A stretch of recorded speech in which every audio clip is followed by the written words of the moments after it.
At the tone, the broadcast will begin in 1 minute, 30 seconds.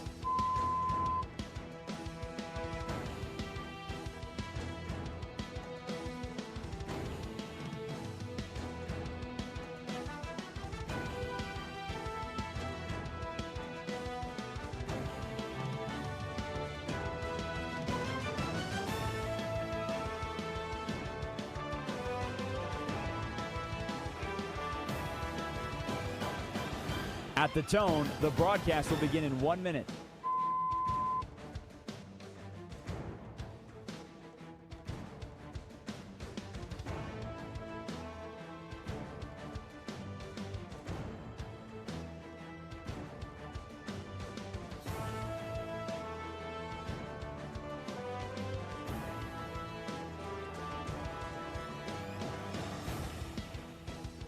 Stations, this is your final time check. At the tone, the broadcast will begin in 30 seconds.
Westwood One Sports Night. Here's Linnell Willingham. Yes, indeedy. You're the big voice guy. Youngest in charge, Linnell Willingham, rocking out with you as we take you coast to coast here on this Monday night edition of Westwood One Sports Night. A hell of a lot to get into in the NBA. That is where we're going to start as we're getting ready to witness a story of redemption. We're getting ready to witness a story of perseverance. Ja Morant, now a member of the Portland Trail Blazers. Ja Morant making his hay with the Memphis Grizzlies throughout the first several years of his career, a two-time All-Star, and quite frankly, what I think we've lost sight of with Ja Morant is just how talented this brother is. The Blazers, though, make a low-risk splash trading for Ja Morant.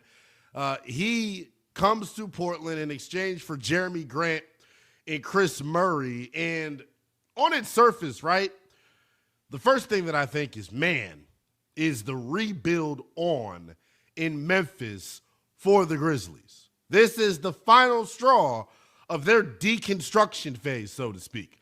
This is the final straw of them tearing it down. Think about how quickly things can change in the landscape of the NBA.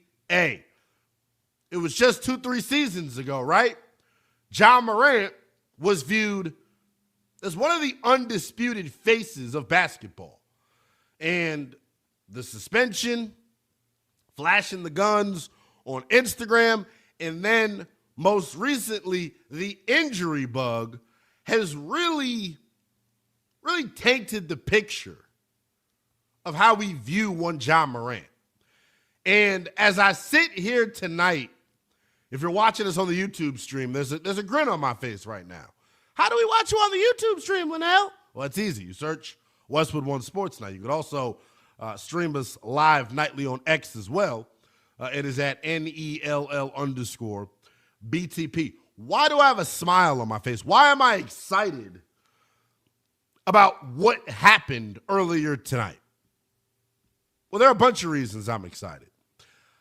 The number one reason is, though, I fully expect Ja Morant, now being a member of the Blazers, I fully expect him to take advantage of this opportunity that he's got in Portland. And more importantly, I expect him to get back to all NBA form. I expect Ja Morant to get back to being the guy we know he's capable of being at his apex, at the height of his career. You go back to that 2021-2022 season. I know, guys, damn near 5 years ago. 27 points, 7 assists, 6 rebounds. Ja Morant's a star. I don't want that to get lost in any of the conversation that we have surrounding him tonight. Here's the bottom line, though. Ja Morant has played 79 games the past 3 years due to, as I mentioned, the off-the-court issues and then the injuries, right? Since 2023, 79 games played for Ja Morant. Here's the thing, though. I think Portland was on a short list of what I would call perfect destinations, perfect landing spots for Ja Morant. This is the city for him to get focused. And more importantly, here's the big part about this. It's the city for him to minimize the distractions. He's got to be shocked right now. Talking about Ja Morant. If we're being honest, he's got to be shocked right now. His world has been turned upside down. He has been totally uprooted, moved to a new city, and the hope is, for me at least, with Ja, is that he's gaining new perspective with the adversity that he's in the midst of. Right now, Ja Morant, his trade value for a guy that's as talented as he is, nobody wanted him. They've been trying to trade him for the past 6 months, and nobody's wanted him. When it comes to gaining this new perspective, though, with Ja, look, the reason that nobody wants him, look, it's not about the flashing of the guns. To me, it's about him getting a grasp on who the hell he is. I believe he's going to get this right because I think he will get an understanding of who he is. Ja Morant's story is one of the best stories in sports. This was a 0-star recruit coming out of high school. Murray State takes a chance on him, and a few years later, he is one of the faces of the association. So his meteoric rise is one that everybody across the country should be able to get behind. But for Ja Morant, this trade to Portland, I think, is going to serve as a wake-up call, and we're going to see the most focused, the most determined, the most hungry version of Ja Morant that we have seen to date. We are. He is going to remind us that he's not just one of the biggest stars in the NBA, but he's one of the biggest stars in pro sports. Anscape, the ESPN partner, did a very interesting feature story on Ja Morant recently here to highlight the level of stardom that Ja Morant has. Ja Morant's shoe, the Ja 3, right? Despite Ja Morant being on the shelf, despite, as I mentioned, him only playing in 79 total contests over the past 3 years, despite that, it has had no impact on the marketability of that sneaker.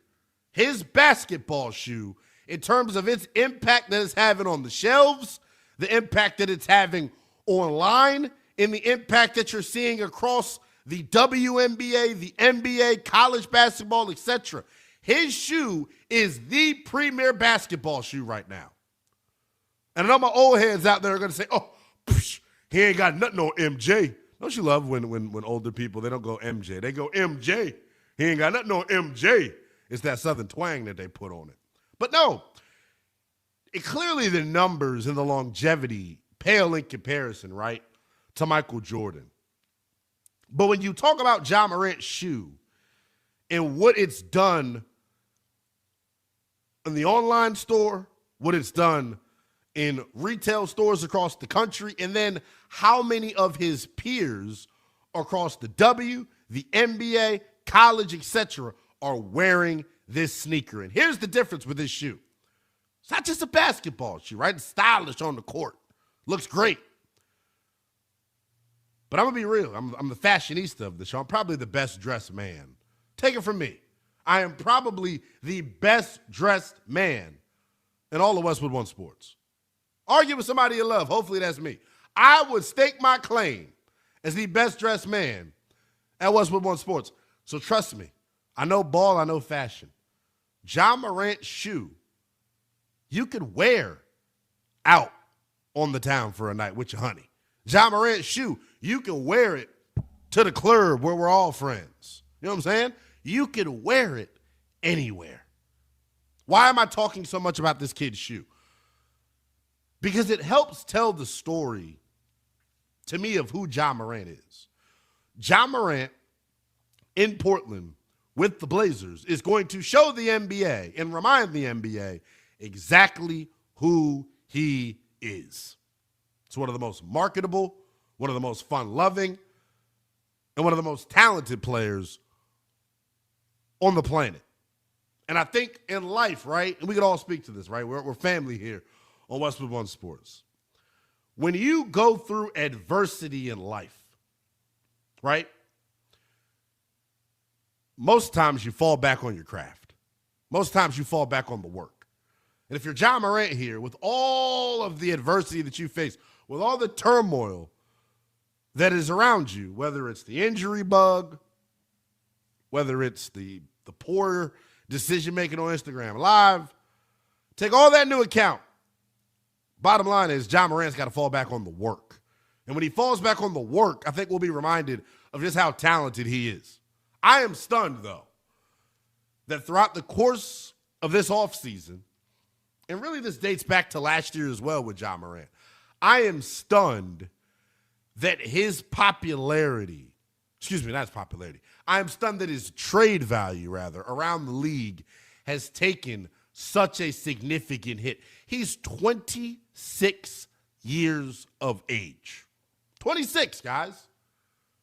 If we're looking at it from a basketball standpoint, he is quite literally in the heart of his prime. So the fact that his value is diminished to the point that it has, I think if you're Ja Morant, hopefully, right, if you're in his camp, hopefully you are looking at Ja and saying, hey, Slim, this should serve as a wake-up call. And things got pretty low in Memphis, right? You got benched. You got suspended. Your coaches got fired. You were arguing with the front office. You were arguing with coaches. America's turned on you, basically. And now you've been traded. So if not now for Ja Morant, then when? If not now for Ja Morant, then when's it going to happen? When is he going to wake up and come to the realization of, hey, I've got a massive opportunity here on my hands. I fully expect that this is the wake-up call that Ja Morant needs. I think Ja Morant is going to remind us as soon as next year just how talented he is and where he belongs amongst the top point guards in this sport and where he ranks amongst the top players in this sport. He is box office, electric, whatever adjective you want to use to describe him, he is that. But the fact of the matter is he's played 79 games in the past 3 seasons, whether due to suspension, whether due to injury. But the bottom line is when healthy, starting fresh next year in Portland, I fully expect Ja Morant to seize the opportunity and get back to that all-NBA, all-star caliber form. And look, I'm not acting as if Ja is some flawless player, right? Jump shots lacking from 3 and the injury bug. That's been his big Achilles heel here.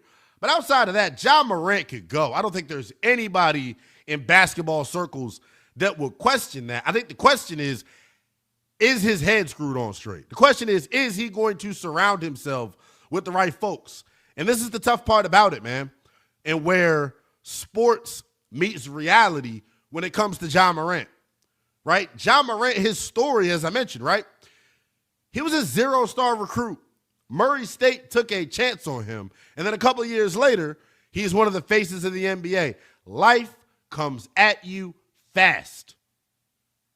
And unfortunately for Ja Morant, came at him too fast. But when you reach a certain level, though, right, whether that's going pro in the NBA or the NFL, or whether you get a job at a Fortune 500 company, or whether you become, the general manager at a fast food spot, any type of promotion that you receive within the workplace, anytime you reach new heights in your profession, right, you can't bring everybody with you, if that makes sense, right? You can't keep the same circle. You can't participate in the same behaviors once you reach a certain status. And I think that's where we're at with Ja Morant. I hope this situation, and I know it will, because I believe in the talent, right? Hopefully this situation serves as a wake-up call for one Ja Morant. And he understands moving forward, hey, playing in the NBA is a privilege, not a right. And Ja Morant's got to do what he can to keep that privilege. But here's the thing. He's 26 years old. He's 26. What I'm not going to do is sit here and draw negative conclusions on his basketball future based off of the past few years in an organization that, let's be honest, right, has been filled with turmoil. From coaches being fired, you can say, oh, it's Ja Morant's fault. Well, they've blown this thing up, man. They have signaled here within the past 18 to 36 months, talking about the Grizzlies, they have signaled where their mind is. Desmond Bane is gone. Jaren Jackson has been moved. And the latest domino to fall, and really you can look at it as the official closing of a chapter of Grizzlies basketball, Ja Morant now out of the door. Question is for Ja, is he going to take heed? Is he going to use the situation not as some sort of pity party for himself, but will he use the situation as an opportunity to look himself in the mirror, self-reflect, and go, hey, what matters to me? Hey, what's most important here? I get you want to save everybody, right? When you make it, you want to save people. You get Superman complex. Understand if you're Ja, you can save more people by leaving some folks behind.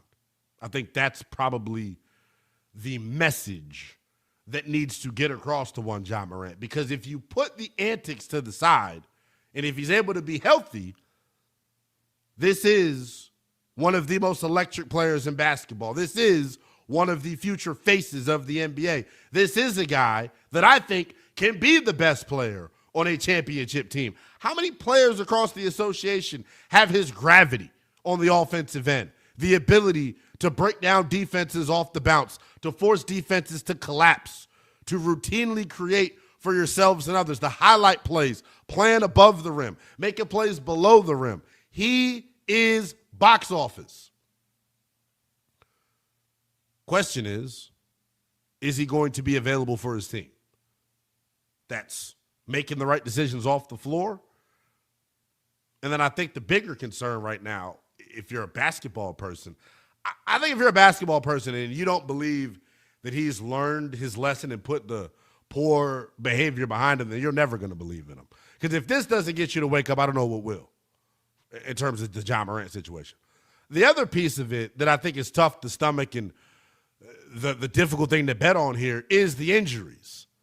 When you think about the style of basketball, playing above the rim, being a high flyer, taking as many bumps and bruises as he does during a 48-minute game, you wonder how his game ages. He's 26. He's 26. Right in the heart of his prime. Is his prime ultimately cut short, though, because of the style of play? We'll never know, but breaking news that we got a couple of hours leading into the program, Ja Morant, who's been shopped really for the last 6-7 months, finally has his new home, finally has his new destination. Ja Morant, a member of the Portland Trailblazers after they send Jeremy Grant and Chris Murray to Memphis in exchange for Ja Morant. We'll see if Morant could get his act together. We go from one troubled star to another next here on Westwood One Sports Night.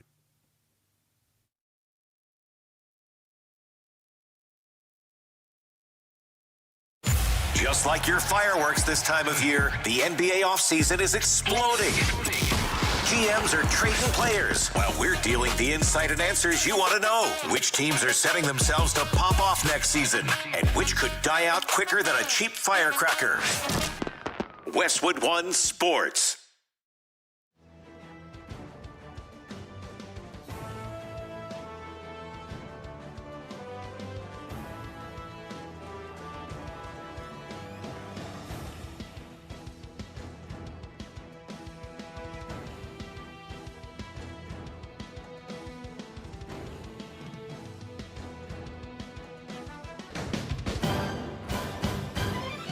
At the tone, the broadcast will begin in 4 minutes, 30 seconds.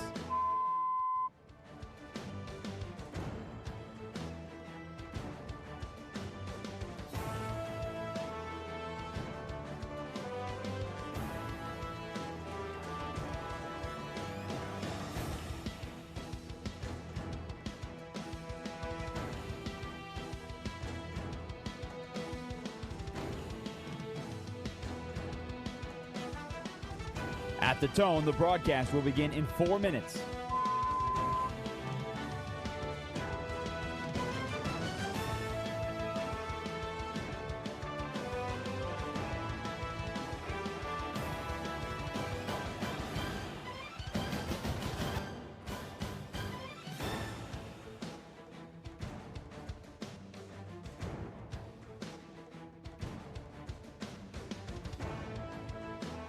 At the tone, the broadcast will begin in 3 minutes and 30 seconds.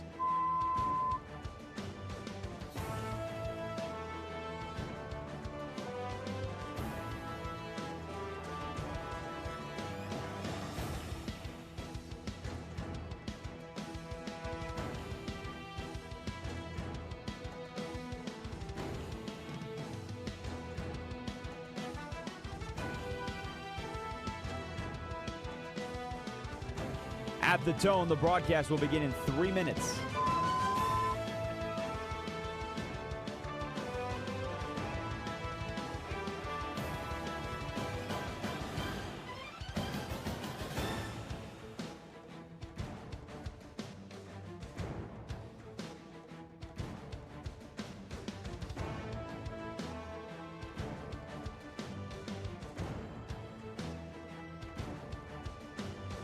At the tone, the broadcast will begin in 2 minutes, 30 seconds.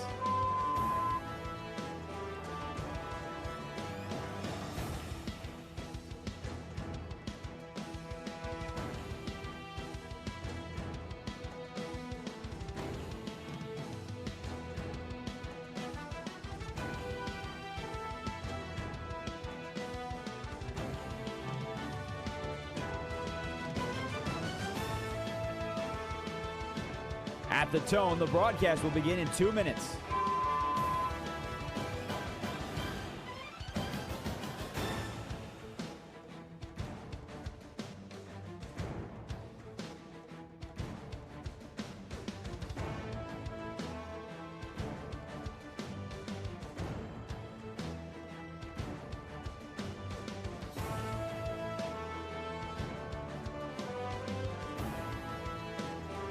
At the tone, the broadcast will begin in 1 minute, 30 seconds.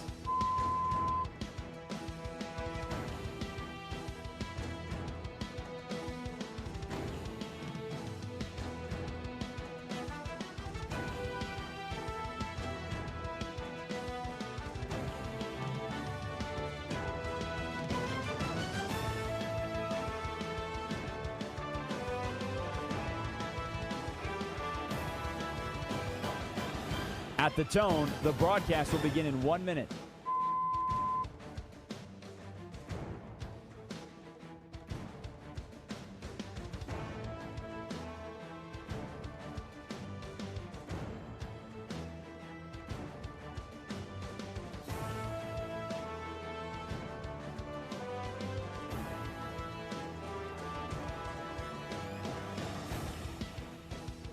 Stations, this is your final time check. At the tone, the broadcast will begin in 30 seconds.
Westwood One Sports Night. Here's Linnell Willingham. Yes, indeed. Westwood One Sports Night continues with the youngest in charge, Linnell Willingham, as we take you coast to coast, getting you up to 3 a.m. Eastern Time, bringing you the latest and greatest in the world of sports.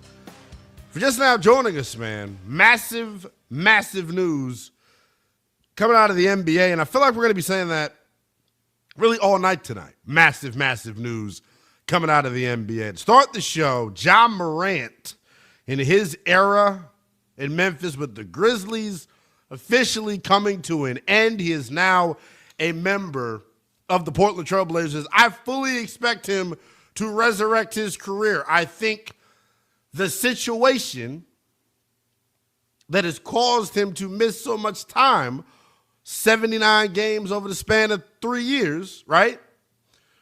I think all that's behind him.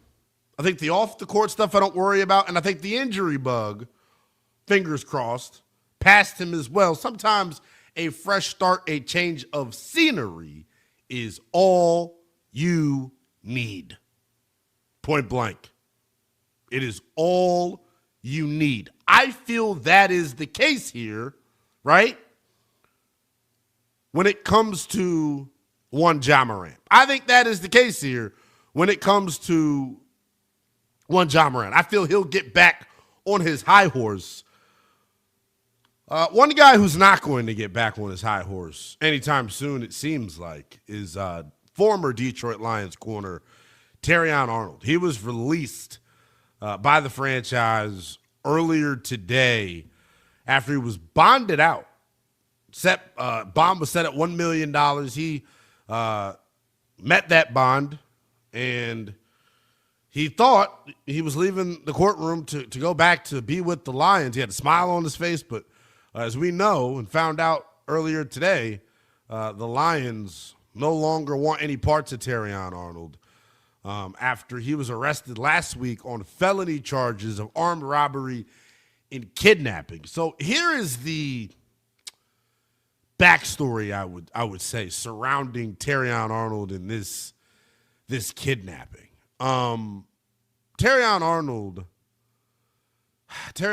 had been robbed. I believe this was a year ago, a little over a year ago, and basically what he attempted to do, and help me out on this if I'm blanking on the details here. What he attempted to do was to get his things back, right? Tried to rob his things back. Turns out he wrongfully suspected the victims of being the people that stole from him. So that's the issue here. He is accused of orchestrating the abduction and beating of 3 men whom prosecutors believe he wrongly suspected of stealing his luxury goods and close to $100,000 cash. It's just a stupid situation all around. If you're Terrion Arnold, when you consider, that's why I think it's so ironic that we're talking about the Terrion Arnold thing and the Ja Morant situation in consecutive segments here, because both of these situations should serve as an example of what you don't do once you reach a certain social status.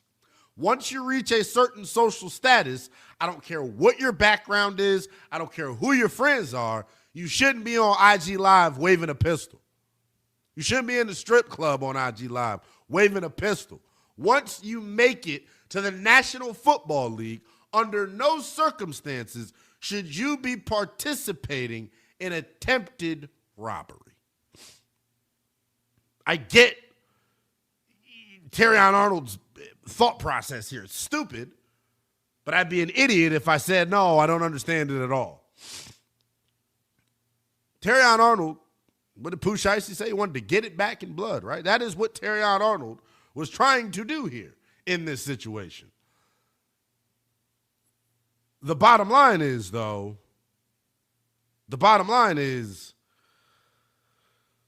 he didn't get it back in blood. He's going to get it back in a lengthy jail sentence, potentially, depending on how his trial goes. He was, though, afforded the opportunity.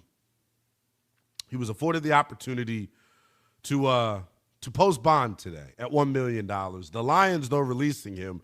The decision by Detroit to release him, I think, surprised some folks, is what I would say. Definitely surprised some folks.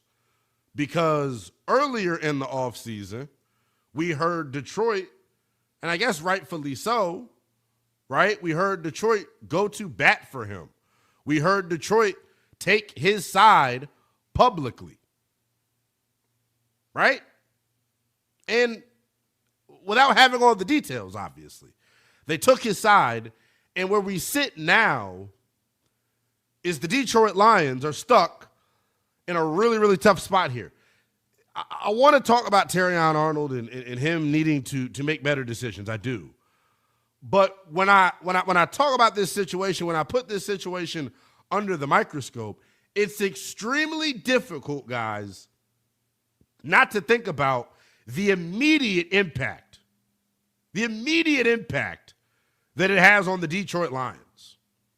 The Detroit Lions, as a result of Terrion Arnold being released, they will not make the playoffs for the second consecutive year. And if I'm being honest, they feel like a group that's lost its swagger. They feel like a group, after losing their two coordinators last year, they feel like a auraless bunch. And if you've played really any level of football, I'll say if you played at least high school football, you can speak to this. Those of you that play high school football, who did you have the tightest relationship with? If you played college football, who did you have the tightest relationship with?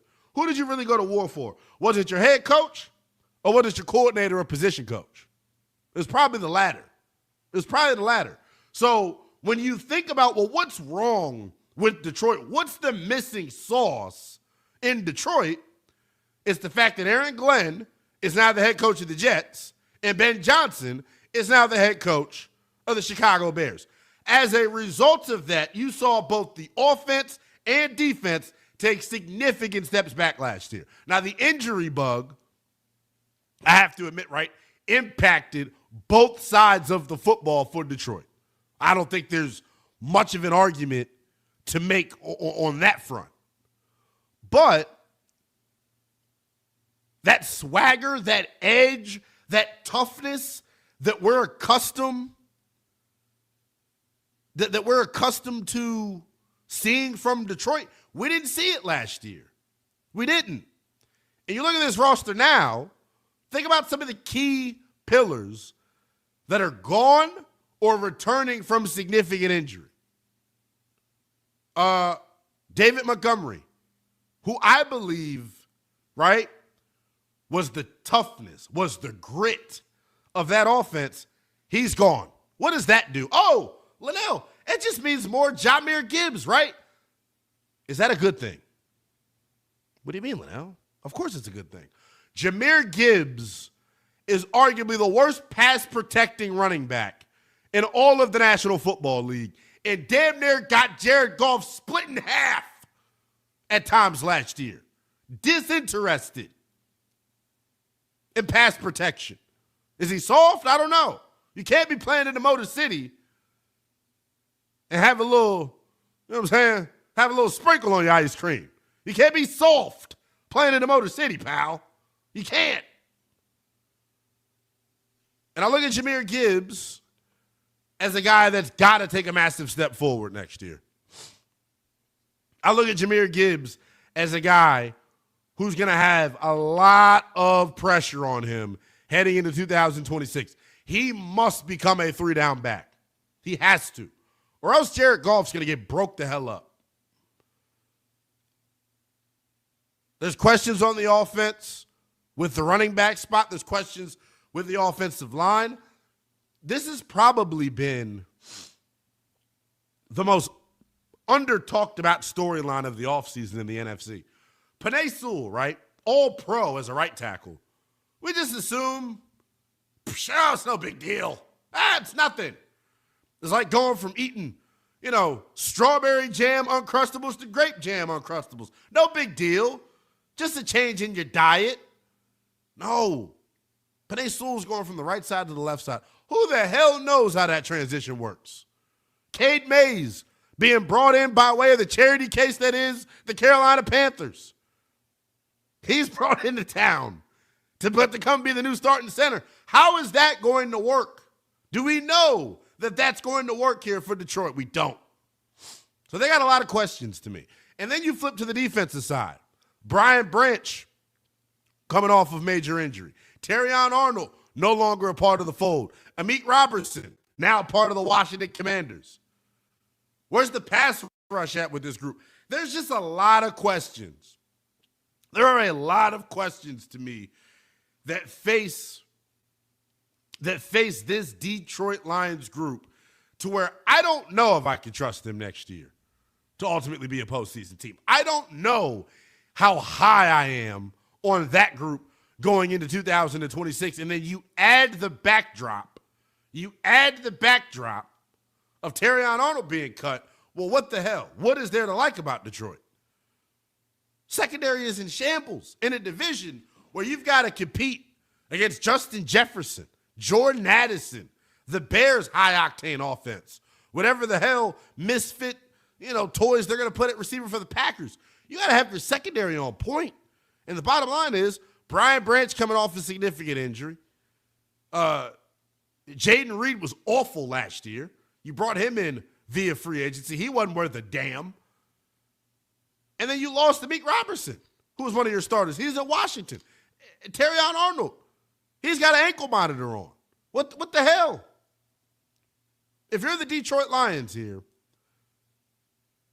how confident are you? If you're a Lions fan, I guess, how confident are you that your group has got what it takes to make the postseason next year?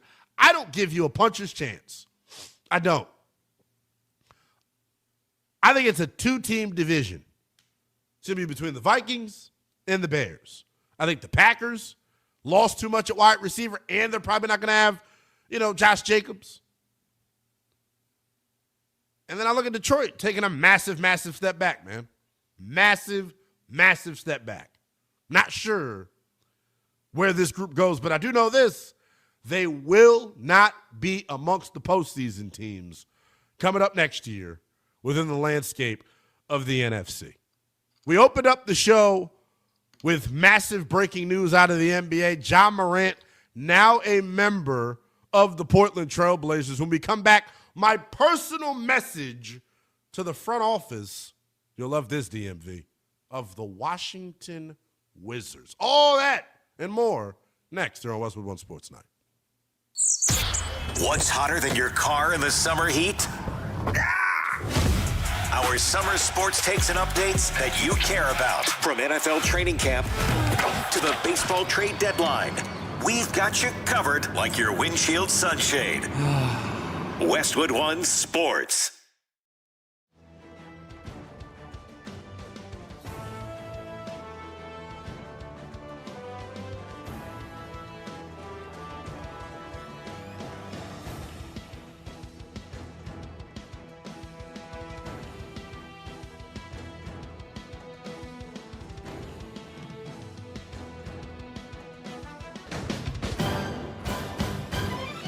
At the tone, the broadcast will begin in 4 minutes, 30 seconds.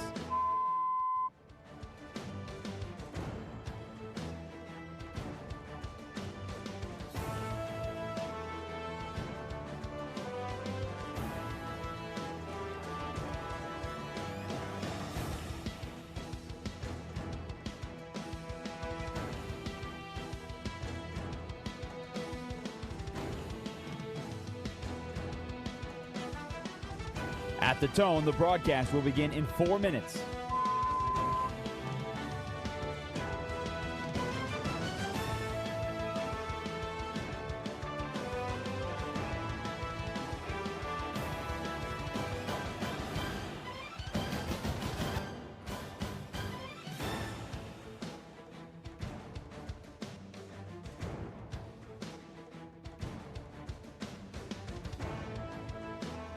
At the tone, the broadcast will begin in 3 minutes and 30 seconds.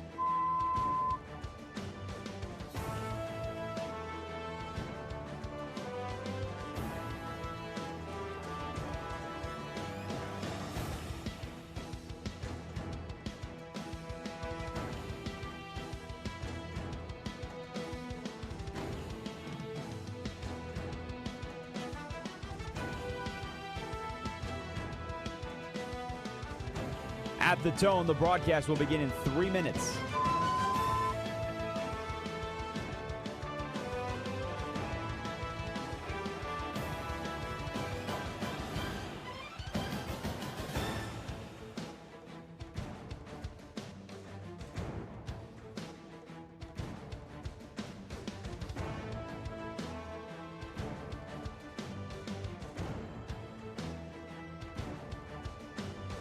At the tone, the broadcast will begin in 2 minutes, 30 seconds.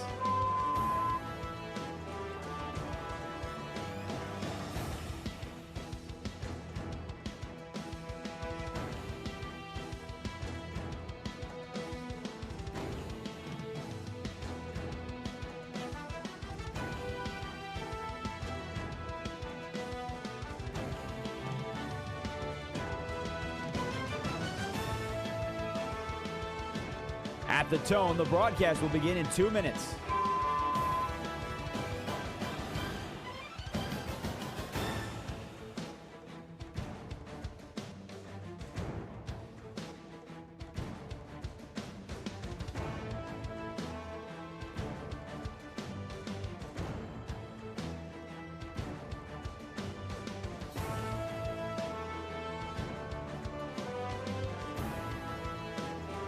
At the tone, the broadcast will begin in 1 minute, 30 seconds.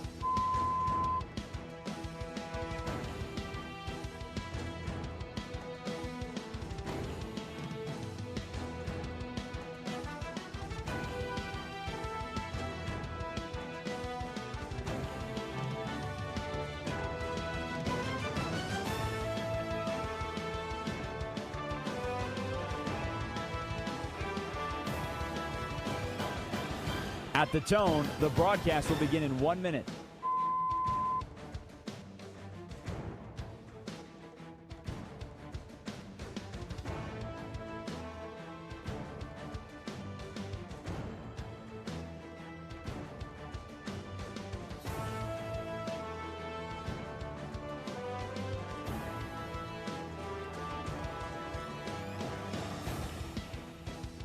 Stations, this is your final time check. At the tone, the broadcast will begin in 30 seconds.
This is Westwood One Sports Night. Here's Linnell Willingham. Yes, indeedy. Off and running here on a Monday night edition of Westwood One Sports Night. A hell of a lot to get to as things getting wild and wonderful in the NBA. Ja Morant, now a member of the Portland Trail Blazers. LeBron James, Anthony Davis potentially getting rerouted to the Golden State Warriors. We got a lot to get into. But I have a personal message to deliver here before we get into LeBron James and Anthony Davis potentially going to Golden State. The message that I have to give tonight, and can I be honest, can I be selfish? It feels good, ladies and gentlemen, to be able to sit up here and deliver this message. I have a personal message. It is for a group that I refer to as the Wiz-Vengers. Not the Avengers. Those of you who are Marvel nerds out there. No. Not the Avengers. The Wiz-Vengers. Michael Winger. Will Dawkins. Travis Schlenk. The powers that be in the nation's capital that are responsible for ushering in this new era of Wizards basketball. I want to first start my message with a sweeping round of applause. Because hot damn it, no matter how much you guys are doubted, no matter how much adversity you guys have to take on, you inherited the most distressed asset in pro sports, talking about Bradley Beal's $250 Supermax with a damn no trade clause, and you turned it into this. Look at where we stand as a basketball team, as an organization, talking about the Wizards. The basketball gods on your side because of the ethical tank. The basketball gods on your side because of how you've handled yourselves, guys. You are the byproduct. You are the byproduct of successful team building. Talking about the Wizards. But this reputation that you have, it's a tough one. It's a tough one. We all got a family member out there. Maybe it's your little cousin. I've got a little cousin like this. You know, aunts and uncles scared as hell of the little cousin to get the driver's license because they don't know what he's going to do once you give him that type of responsibility, once you give him that type of power. He was reckless when he was an adolescent. He was reckless in school. He was reckless growing up. And you think, man, he'll never get it. I think that's how people look at the Wizards. I think the Wizards are looked at as like that can't get right family member. Because no matter what the Wizards do, no matter what moves they make, it is routinely met with doubt. It is routinely met, right, with this pessimistic mindset. Everything the Wizards do gets looked at as some sort of terrible choice, terrible move, terrible decision. The Wizards to this point, despite what the general public has had to say about them, the Wizards have knocked this rebuild out of the park. Out of the park. They have. Getting Trae Young, getting Anthony Davis, the development of the youngsters, Bilal Coulibaly, Keyshawn George, Alex Sarr, Trey Johnson, you name it. Between the development of the youngsters and then the asset management, which has led you to Trae Young, Anthony Davis, now AJ DeBanza by way of the number one pick.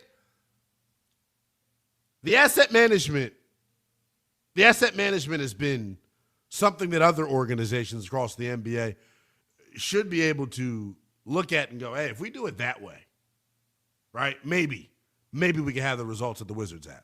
Now, I know we haven't busted a grape yet in terms of winning games. They haven't done a damn thing. We're still in the on-paper phase of this. But the bottom line is, if they do, the great American philosopher Aubrey Drake Graham once said, Drake just stands for do right and kill everything. If the Washington Wizards front office continues to Drake, do right and kill everything, They're going to be amongst the contenders in the East for years to come. This isn't about making the playoffs for 1 year. This is about building a sustained winner. They have set themselves up to do so. Where we sit right now, though, is at a very pivotal point of this rebuild. We're at a crossroads. The great American philosopher, NBA Youngboy, once said, "Crossroads I know. Somebody tell me when I get home. Oh, I'll hell my own." They're at a crossroads right now talking about the Wizards. They are. Here is why. They have told everyone who would listen that with Anthony Davis is extension eligible coming up in August, and I believe is 4 for $275 is what AD is ultimately eligible for, right? They have told teams, yeah, when we're able to open up those contract talks, we plan on opening up those contract talks. This is my message to the Washington Wizards front office. And you listen very, very closely. And I want to look directly into the camera when I say this. I want to be right here with Will Dawkins and the Wiz Vengers. Under no circumstance, you cannot, no, you cannot extend Anthony Davis. No matter how enticing it is, no matter how much pressure Rich Paul and the powers that be at Clutch Sports put on you, no matter how unchy and contentious potentially that these conversations get, you cannot, under any circumstance, give Anthony Davis the max extension that he is eligible for. If you do, Washington Wizards, you'll rue the day. You'll rue the day that you gave Anthony Davis that mega extension. You'll rue the day that you gave Street Clothes this massive extension. Mr. Glass, as some people like to call him. You can't do it. Just like when you're out at the club and you had one too many and the blonde chick wants to make out with you. You leave it there. You don't bring her home. You don't extend that any further than the club where we're all fam, right? You don't do that. You leave it on the cutting room floor. You don't have to do anything else with Anthony Davis. You got him already. She's already making out with you. Why make her your girlfriend? You know? It's kind of how I look at it here. If you're the Washington Wizards, I beg of you, Will Dawkins, Mike Winger, Travis Schlenk, the powers that be, you cannot, under any circumstance, no matter how tempting it is, no matter how much volume those blonde locks have, you can't. Anthony Davis is a one-night stand with the Wizards until proven otherwise. Anthony Davis is a one-night stand in D.C. until proven otherwise. He's got to earn his keep. And Wizards fans out there, relax. If you think Will Dawkins and the powers that be in the nation's capital, if you think they're going to trade him to Golden State for nothing, you're crazy. If you think they're going to get finessed in a potential deal with Golden State, where have you been? Where have you been throughout the 2.5 years of this rebuild? They've done the finessing. They've turned Bradley Beal's $250 no trade clause into this. And you're questioning their ability? You're questioning how strong their hand is at the poker table? Shame on you if you're out there in the nation's capital and you're questioning whether or not the Wizards are going to make a shrewd move here. Shame on you if you're out there in the nation's capital and you're concerned about whether or not the Wizards are going to handle their business properly. They've shown us that at this point, they've earned this right. You know what we are? DC family out there, if you're listening, in the DMV, because that's really where the only Wizards fans exist, right? We're at the mercy of the evaluator. At this point, Will Dawkins and company have never steered us wrong. I don't expect them to do it this time around. 310-840-4910 is the number on the talk and text line. We're just getting rolling here on a Monday night edition of Westwood One Sports Night. A lot more to get to, including really the top story of the day in the world of sports. Draymond Green declining his $27 million player option with the Golden State Warriors. But the reason that he did it, I think, is fascinating. We could see one of the greatest link-ups in the history of the NBA. I'll give you the details next. This is Westwood One Sports.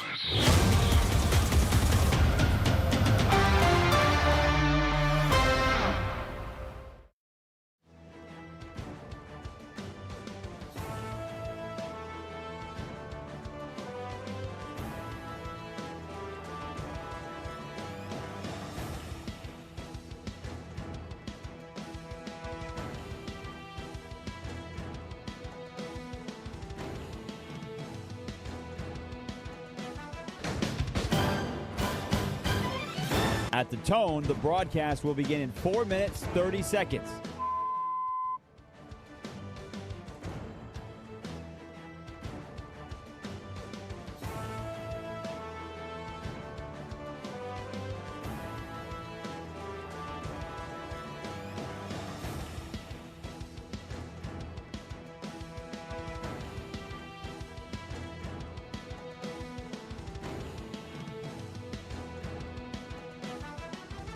At the tone, the broadcast will begin in 4 minutes.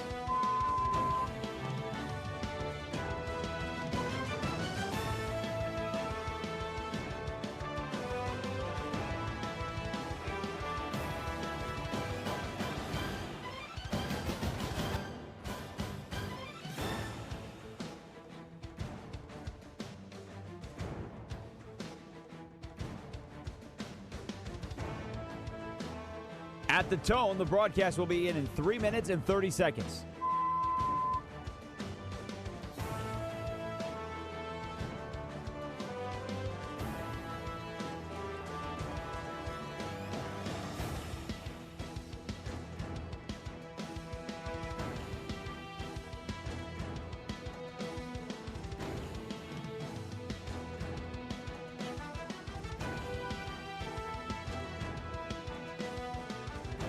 At the tone, the broadcast will begin in 3 minutes.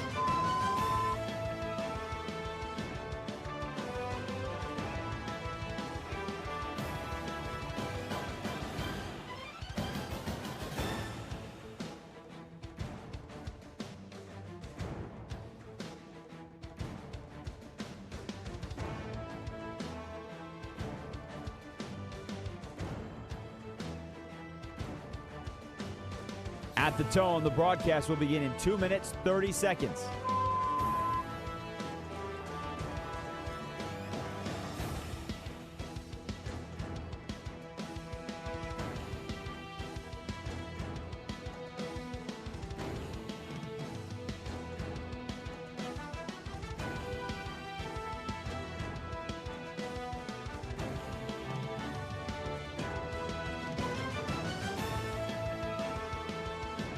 At the tone, the broadcast will begin in 2 minutes.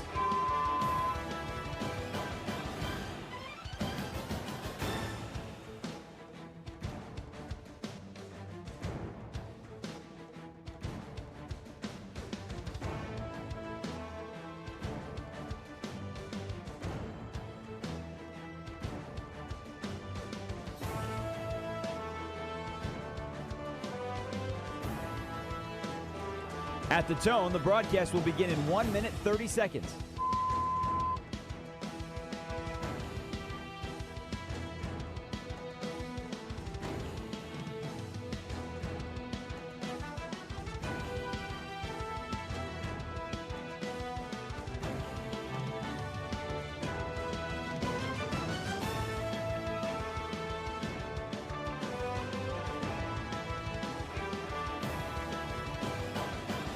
At the tone, the broadcast will begin in 1 minute.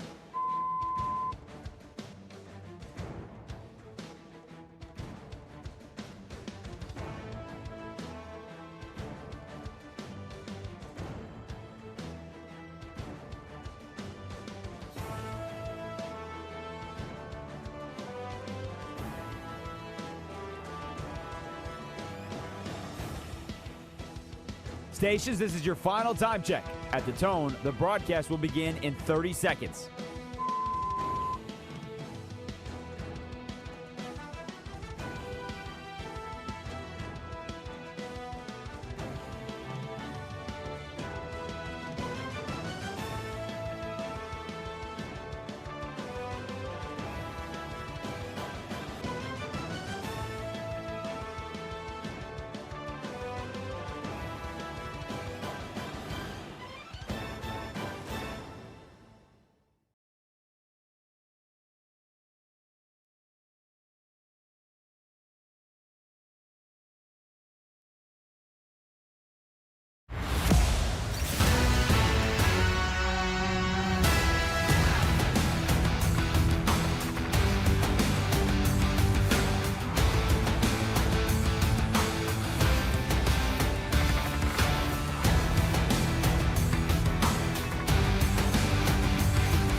Sports Night.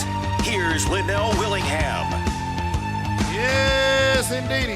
It is officially Tuesday on the East Coast. We appreciate you being here with us as we take you coast to coast here on Westwood One Sports Night with, you're the big voice guy, youngest in charge, Linnell Willingham, rocking out with you as we get you up to 3 a.m. Eastern Time. We'll get back into the NFL a little bit later on, but I mentioned that tonight would be chock full of NBA conversation because free agency in the NBA opens up very, very soon. Very, very soon. I believe it's July 1 is when teams can officially start signing unrestricted free agents and things of that nature. We're already kind of seeing some dominoes fall prior to the start of free agency in the NBA. We'll go through a couple of different deals that were made on the heels of free agency coming up here as we roll throughout the show. But the news that has rocked the NBA world here, the news that has really turned the NBA upside down and on its head is the fact that the Golden State Warriors are trying to pull off what I call the heist of the century. The Golden State Warriors are trying to hop in the time machine and put together a super team, or a team that would be viewed as a super team if it was the year of our Lord 2018. Now, in the year of our Lord 2026, what the Warriors are trying to accomplish here is questionable, I will admit. But here is the report. If you've been at work all day, if you've been asleep and not hip to the news, the Golden State Warriors are in an aggressive pursuit of Anthony Davis and LeBron James. The move that signaled that this was on the horizon, the move that allowed all of this to be possible, was Draymond Green earlier today opting out of his $27.6 million player option. He had until 5 p.m. Eastern time on Monday to make that decision. He made the decision before noon. So before lunch, Draymond knew what it was when it came to his future with the Warriors. Here's the thing. Rich Paul, I said the Warriors are trying to pull off the heist of the century. Rich Paul, the agent of LeBron, Anthony Davis, Draymond Green, he is trying to pull off the heist of the century by having all three of his clients in the Bay Area. How will it work is the question. Well, with Draymond Green opting out of the deal, it opens up the mid-level exception, the non-taxpayer $15 million mid-level for LeBron James to sign as an unrestricted free agent, which he is right now. Well, what's up with the Lakers, Linnell? I thought LeBron wanted to go back to LA. I thought that was the reality.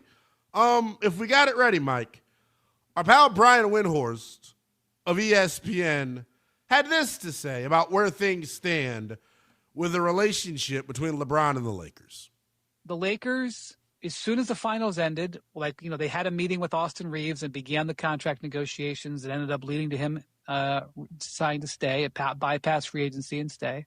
And they, having these other talks, they reached out to LeBron's representative, to Rich Paul, and said, we'd like to have LeBron back. But there have been no further talks. From what I understand, the Lakers have not made an offer, but LeBron, from what I understand, as of today, when I got this update, LeBron has not, made himself available to meet with the Lakers yet.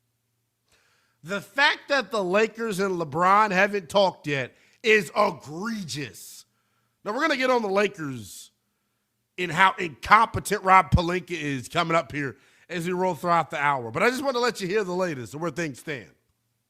So as a result of that, it is expected that LeBron is going to take a meeting with Golden State once free agency opens up. The whole kill is this, though.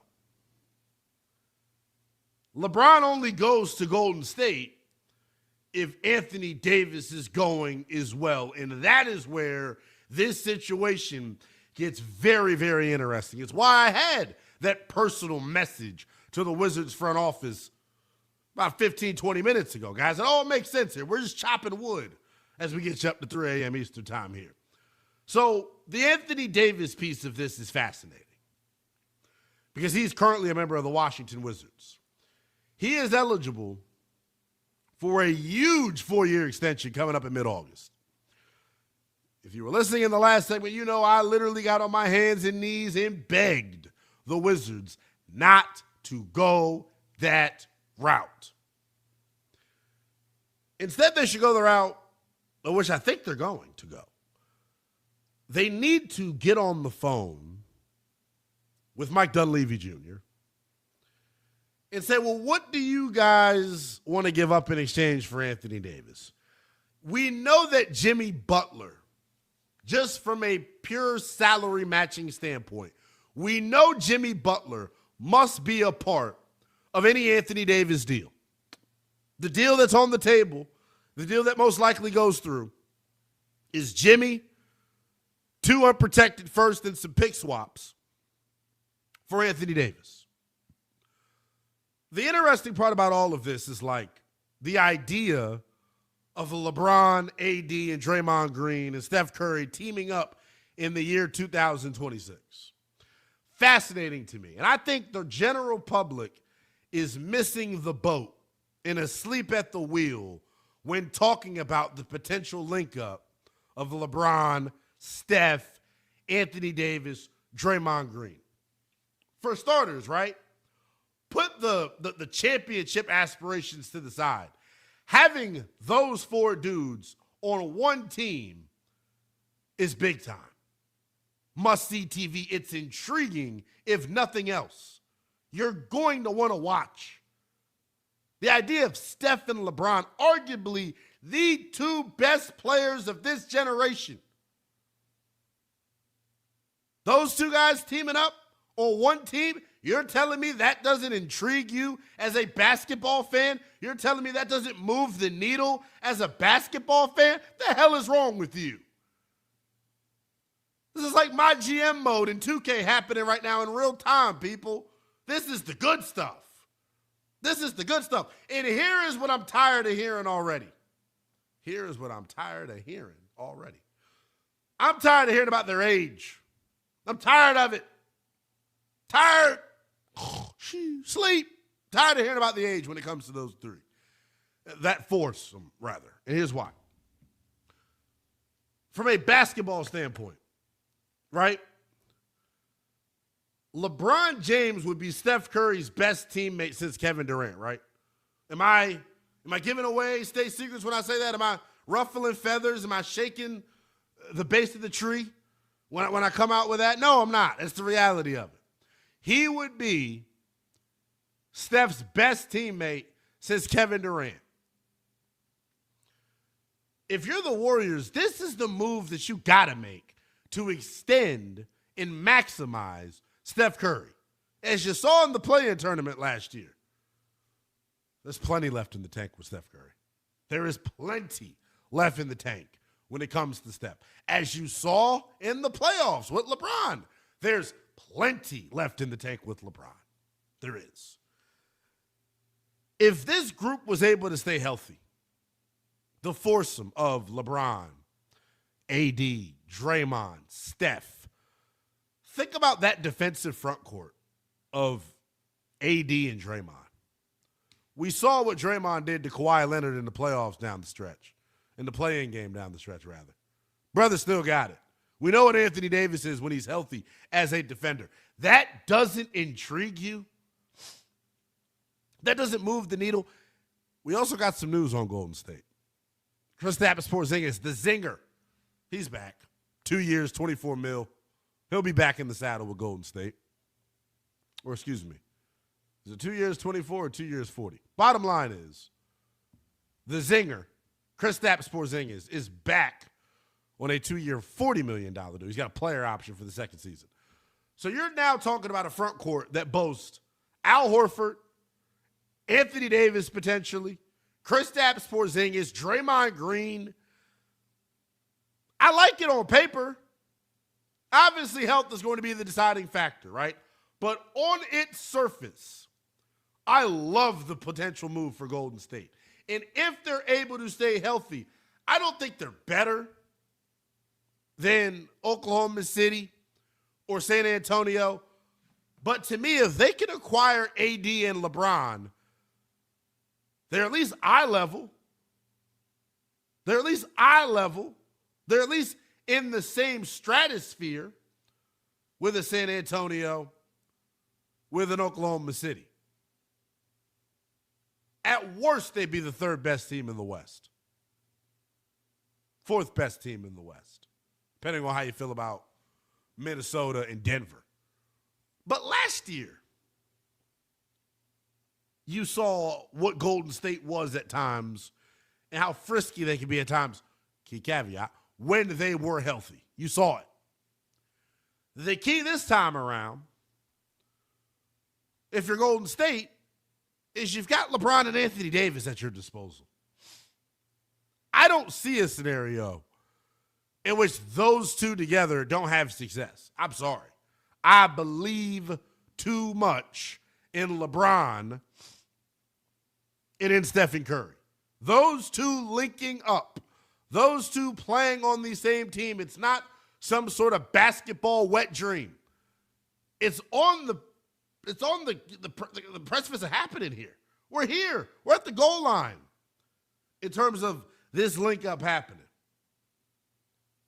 If it does happen, if we do reach a point where the Warriors are able to acquire both LeBron and Anthony Davis, and that is what all roads are pointing to right now, is Golden State pulling off that heist. And here's the thing. Draymond doesn't opt out of the player option if he doesn't know that this is on the horizon. It was the smoke signal that had a damn 3 forest fire behind it. You know? There's fire here with that smoke. This is something that I feel like is almost a foregone conclusion at this point. LeBron and Anthony Davis going to the Golden State Warriors.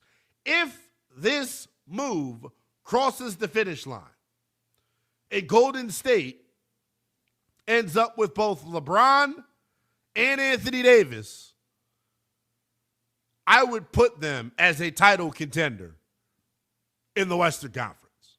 I would put them in the same stratosphere, eye level to Oklahoma City, San Antonio, Denver, Minnesota, who are the big four in the West. Do we all agree with that?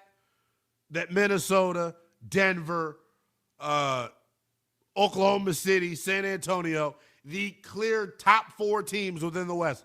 I would put Golden State right in the thick of that conversation if they're able to acquire Anthony Davis and LeBron James. Could you imagine, first and foremost, Kristaps Porzingis and Anthony Davis in your front court? Could you imagine this starting five?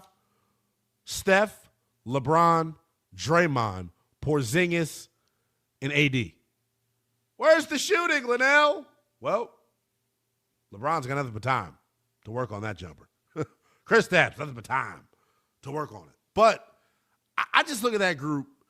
I look at the size. I look at the basketball IQ. I look at the versatility defensively. Health is going to be the clear thing. They could potentially be, a detriment to that group. But what's the old saying? Scared money don't make no money. If you're scared, go to church. Bottom line. This is the move that Joe Lacob and Mike Dunleavy should be trying to make here. You got to do it. Because if not, how do you maximize this window of Stephen Curry's prime? And make no mistake about it, he still is very much within the heart of his prime. 310-840-4910. I want to open up the phones on this. Would the Warriors be a title contender in the West with the addition of LeBron James and Anthony Davis? According to multiple NBA insiders, those two going to the Bay Area, very much a real possibility now after Draymond Green opted out of his $27.6 million player option.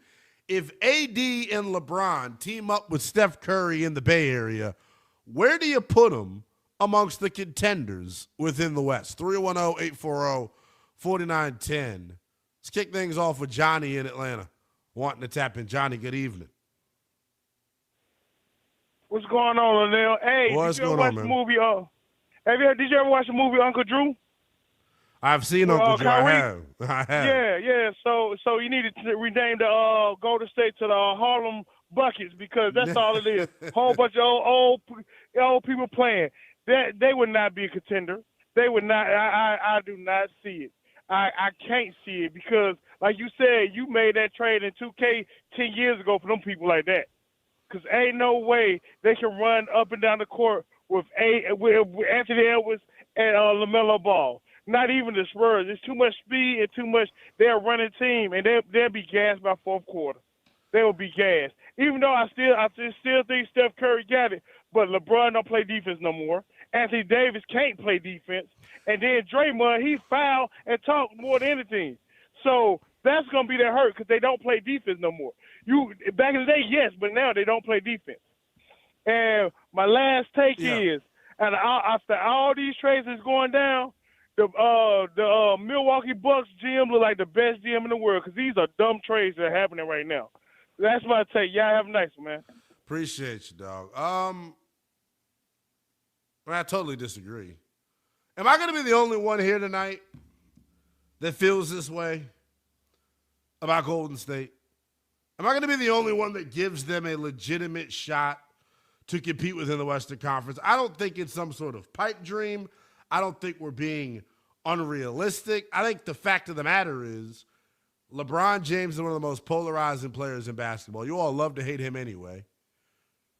Draymond Green's most hated. Anthony Davis has a horrible reputation of never being healthy. If you all are being objective and looking at it from a pure basketball standpoint, how do you look at a team with 3 all top 75 players on it and think that they can't win? Linnell, I love this move if they get it done. I love it. And I don't care. I don't care about the age thing either. At all. Because think about this. Like, who is one of the best passers in the game still? It's LeBron. It's LaMelo Ball, rip, right. Charlotte. But it's LeBron James. He's been one of the best passers in this league. He's always been pass first. And now you got one of the best shooters of all time. If they team up with their collective basketball IQ, I'm telling you, I don't see how it doesn't work. It's not unfeasible. I don't see how it doesn't work outside of injury. Like that's the injury bug to me is the only thing. The other piece of this that I think is fascinating as well. People want to come play with these dudes. They're going to be able to fill out the roster and get depth pieces easily. People are going to be literally signing up and running to go to Golden State and play with those guys. So those that call in and say, "Oh, the depth is this, the depth is that," I don't necessarily buy it. 310-840-4910. The big news of the day in the NBA, Draymond Green opting out of his $27.6 million player option to make room for what Shams Charania is calling a potential blockbuster. AD and LeBron potentially on their way to Golden State. If the move crosses the finish line, does it put the Warriors amongst the contenders within the Western Conference? 310-840-4910. Your calls on LeBron and AD to the Bay Area next here on Westwood One Sports Night. The second round of international soccer is now, and DraftKings has you covered.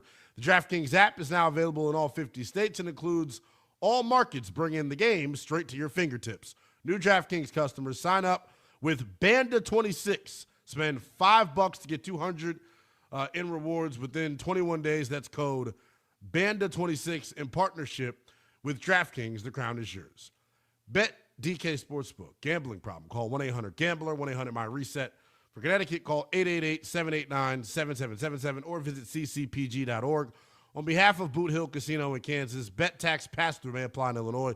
21 plus void in Canada. Event contract trading with DraftKings predictions involves risk of loss. Availability varies. Bet to get bonus bets that expire in 7 days. Trade to get $50 in prediction dollars that expire in 1 year.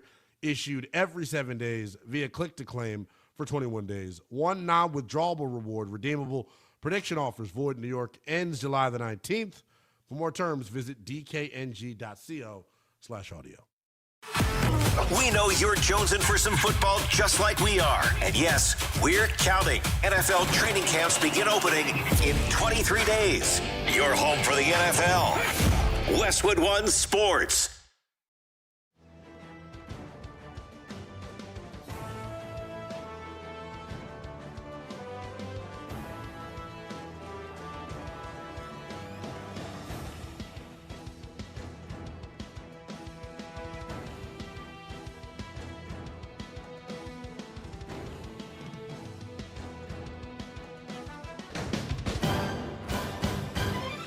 At the tone, the broadcast will begin in 4 minutes, 30 seconds.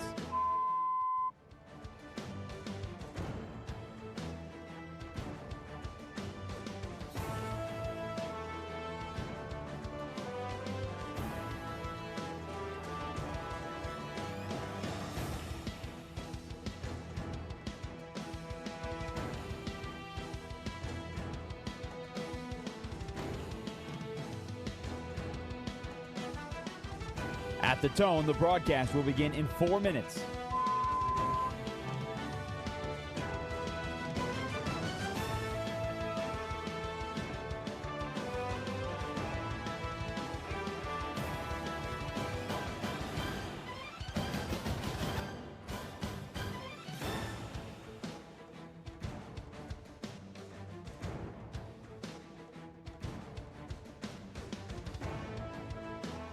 At the tone, the broadcast will be in 3 minutes and 30 seconds.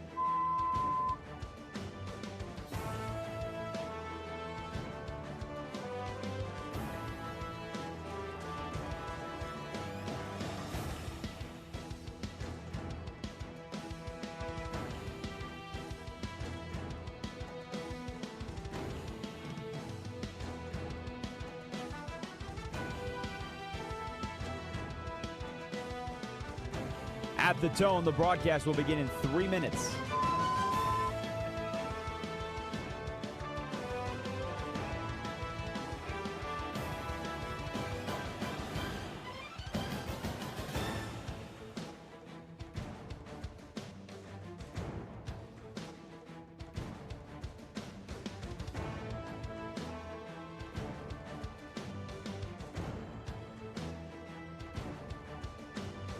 At the tone, the broadcast will begin in 2 minutes, 30 seconds.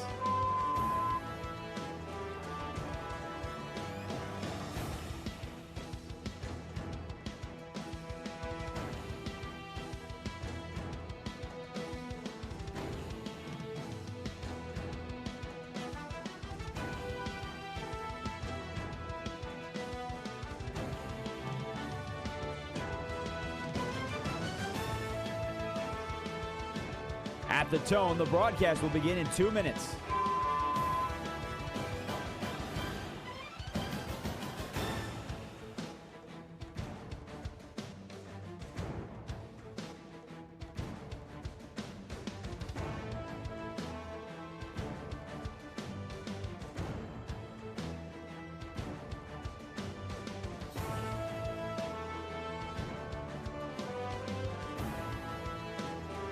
At the tone, the broadcast will begin in 1 minute, 30 seconds.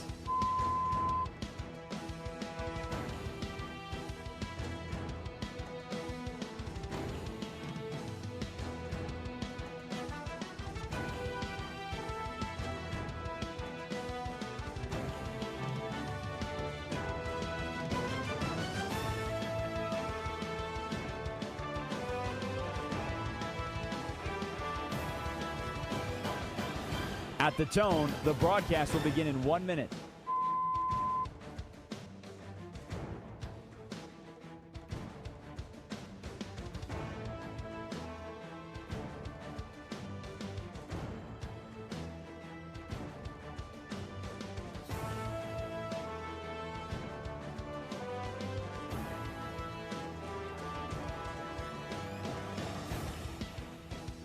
Stations, this is your final time check.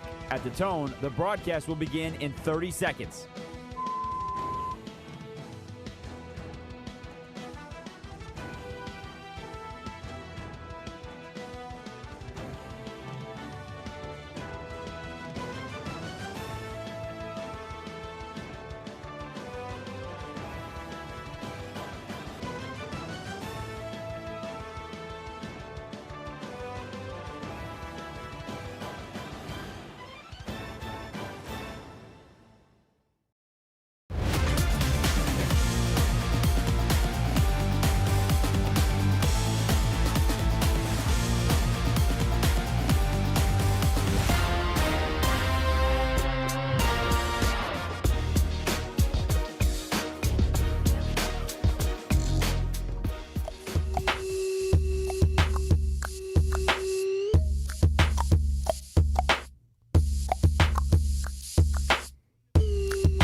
Westwood One Sports Night. Here's Linnell Willingham. Yes, indeedy. 310-840-4910, the number on the talk and text line. AD and LeBron potentially en route to the Bay Area. Would it make them title contenders in the landscape of the Western Conference? I already know what all you hating-ass fans out there are going to say. Oh, they're too old, and you did your 2018, and if this was 10 years ago, my ass. LeBron James at this current juncture is the best teammate Steph Curry's had since Kevin Durant. What did they do when he had Kevin Durant as his teammate? They won the finals. This potential deal, this potential move to me, I think puts the Lakers in that same category. Not the Lakers. Puts the Warriors in that same conversation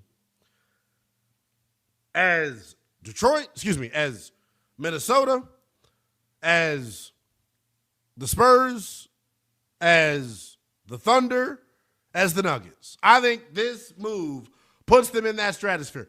Obviously, health is the number one thing that could derail this thing. But if they're healthy, if we could pretend just for a second that we're playing with the injuries off. Ooh, pretty damn good team, boys and girls. Pretty damn good team, boys and girls. I love it. How could you not? Think about LeBron and Steph in the pick and roll. Who do you guard? You kidding me? LeBron in the role as a playmaker, as a roller? Are you kidding? Steph Curry, what do? You can't go under and play LeBron on the roll, or else Steph's going to light that ass up. You can't go over and leave LeBron, or else you're going to get dunked on. You all are very much lacking imagination when it comes to the conversation around whether or not the Warriors could be really talented in a championship contender. I don't want to shy away from it. That's the standard here. LeBron doesn't leave Los Angeles to go to Golden State to not have championship aspirations, right? It's not what this is. This isn't charity. This isn't some cute retirement tour. This is about hardware. This is about legacy. This is about where you're going to be placed amongst the all-time greats. And despite what all of you LeBron haters out there say, I don't have any problem with LeBron teaming up with one Steph Curry. It's great for basketball. It's great for sports. You kidding? The question is, though, does it put them in the championship conversation within the Western Conference? Are they on the same level as a San Antonio and Oklahoma City, a Denver, and a Minnesota? I think it puts them eye level. Would I pick them to beat would I pick them to beat San Antonio in a 7-game series? Probably not, right? But you never know. This is the playoffs, baby. Anything can happen. Anything can happen. So to act as if they don't have a shot, I think that's ludicrous. And if you're not giving those two, talking about LeBron and Steph, if you're not going to give them a puncher's chance together, what the hell are you? Put the haterade down. 310-840-4910. I'm afraid to go out on the phones on this. I honestly am. I am terrified of hearing from somebody on the phones on this because I know how the listening audience feels about the greatest player of all time, LeBron James. I know how the listening audience feels about age. Let's do it, though. We have to. Let's go to Ryan in Oregon, wanting to check in. Ryan, what's going on, man? What do you think? I think it'd be great. You know what? Health would be an issue, but you only need 65 games out of them. You got so much depth and everything that, you can rest them. It's not like you're not expecting 82 games out of these guys. No, I don't think you can expect 82 out of them. And if you do, that's on you. That's on you. Yeah, where do you see them? Where do you see them ranking, though? Where do you see them ranking in the landscape of the West with this move? Like you, in the top 5. Back 4. They're gonna, if that's the group and they're even somewhat healthy, they're gonna have 4 of the best 6 players on the court at any given time. A couple years ago, it was you always had Durant and Thompson, Curry and Green. You can do the same thing. You're gonna have, Shea's good, but Shea's won against that 4. I'll take my chances. Wemby's good, but 2 of the 4. Here is what I worry about in a potential matchup with OKC per se. Unless are they going to be able to get a Marcus Smart who just declined his player option? He's set to hit free agency.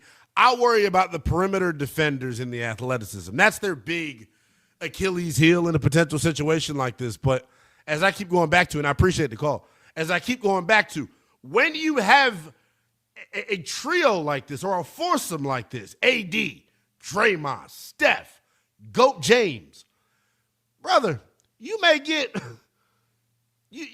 Richard Jefferson to come out of retirement or something crazy like that. People are going to want to play with this group. I use Richard Jefferson as an extreme outlier in hyperbole because you get the point here. They're going to leave no stone unturned in trying to acquire talent around these guys. I don't worry about depth because people are going to be itching to come play with this group. What I worry about ultimately is the health. And it's not of LeBron. It's not of Steph. It's of Anthony Davis. Anthony Davis, to me, is the most uncertain piece of this entire thing, which is, to me, Why I'm like, yo, if you're LeBron, I get, Clutch Sports has this wet dream that they're trying to accomplish of having LeBron, AD, and Draymond play on the same team. It's beautiful. I love it. Shout out to them. But if you're Golden State, why do you want Anthony Davis? There's not another needle-moving guy out there for you? Why does Anthony Davis, why is he the guy that you're hot after? I don't necessarily get it. But I'll say it till I'm blue in the face. I'll say it till I'm purple. If they're healthy, they're going to be a tough. Just think about it. Don't overthink it. I'm telling you to think about it, but don't overthink it at the same time, right? LeBron, Steph Curry, Anthony Davis, Draymond Green. How the hell do you stop that? How do you score against them? Think about the different lineups that they can roll out there. And then the other part of it is this. People are worried about the depth. People are worried about the depth, right? You've got Kristaps Porzingis and Al Horford and Guy Santos in your front court still. You've got Brandon Podemski. You just need some perimeter defense, and you're cooking with gas here in Golden State. I'm telling you, Joe Lacob, Mike Dunleavy, you made yourself look like a bunch of jackasses on draft night with you all arguing with the cameras on you. You looked unstable. It was real ghetto and ratchet, what we saw in the draft room of the Warriors. It was trifling. But this is how you save face. This is how you show the world, okay, hey now, we all right. We cool. We ain't beefing too hard. This is what elite families do. We argue. We fuss. We fight because we want the same thing. Hardware. Championships. And if you're Golden State, it is embarrassing what you've been victim to the last several years. Steph Curry has not taken a step back at all as a talent. Yet the past 3 seasons, they've been totally irrelevant. They've been totally irrelevant. Will that change with the addition of LeBron James and Anthony Davis? 310-840-4910. If the Warriors can pull this off and acquire LeBron and AD, where does it put them amongst the contenders in the landscape of the Western Conference? 310-840-4910. James is in Georgia, wants to chime in. What's going on, James? Hi, Linnell. Hope you're doing good. What I wanted to ask you was, if Anthony Davis does go to the Lakers, what do you think the Wizards should ask for in return? And how do you feel about them as far as how they feel a lot better now they've got some of their pieces together? And I was just sort of wondering what your thoughts were. James, I'm going to respectfully ask, before I get to that, to answer the question that's at hand here.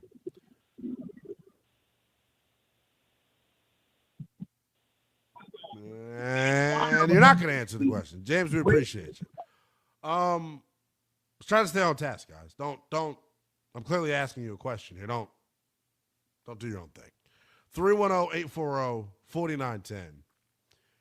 Would a LeBron James, Anthony Davis collab link up in Golden State? Would that put the Warriors within the title conversation within the landscape of the Western Conference? Cassius is in Atlanta, wants to check in. Mr. Positive wants to chime in. What's going on? Yes, Linnell, boom shakalaka. Yes, I want to chime in. You've done your homework, but let's be real. You cannot beat Father Time. You know that I know that LeBron is the GOAT. Here's the thing. You're right. They have the experience. They have the IQ. They have the talent. But here's the thing, Linnell. I believe you're living in the past in the sense that you're thinking about the greatness that they had, and you're putting it now in 2026, knowing that Father Time is going to catch up to them.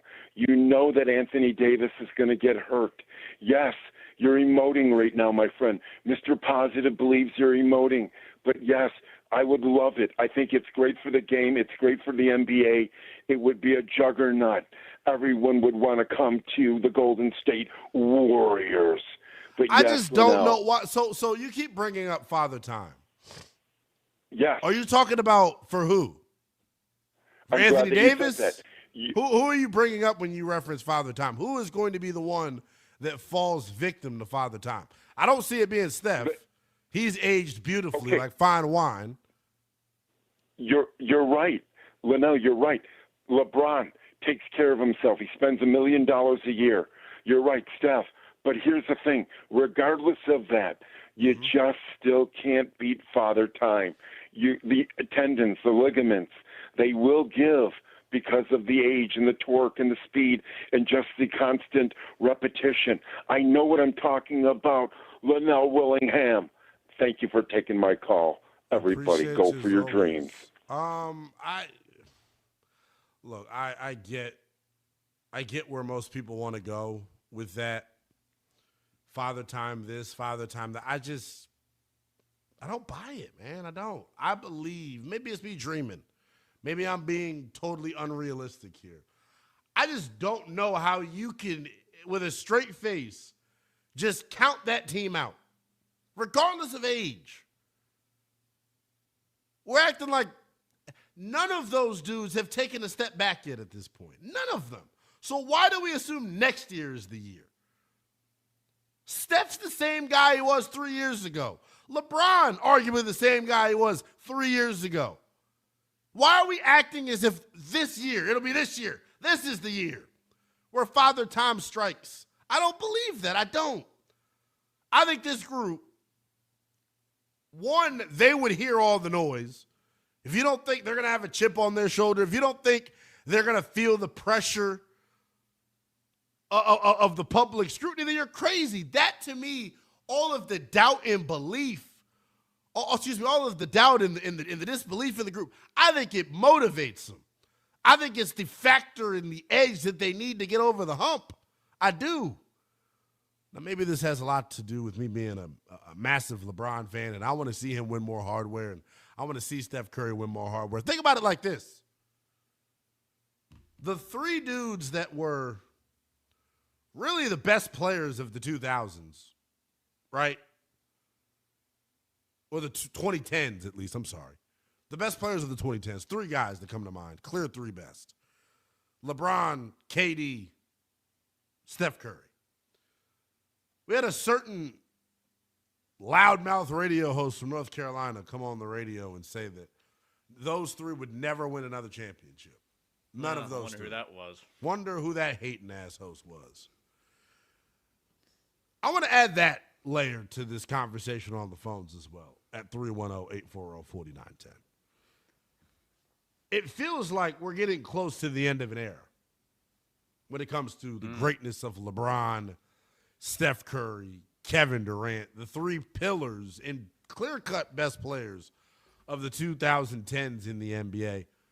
Do you see either of those three winning another title? And then, more importantly, to keep it on task, if LeBron and Anthony Davis can team up in the Bay Area, does it make the Warriors a title contender? 310-840-4910. We'll take your calls on that. Plus, I'll tell you why Mauricio Pochettino and the U.S. men's national team made a massive mistake over the weekend. I'll give you the details on that next. U.S. men's national team has wrapped up group play. Up next, the round of 32 on Wednesday. How far can they go? Let's find out. Westwood One Sports.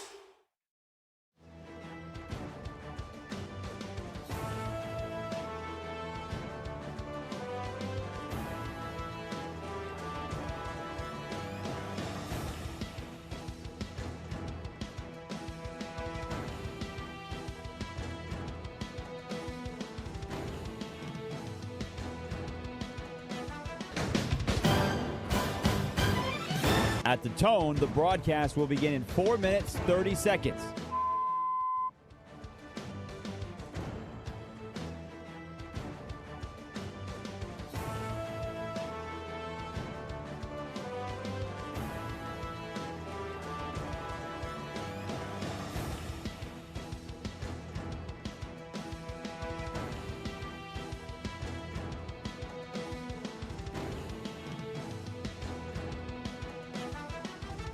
At the tone, the broadcast will begin in 4 minutes.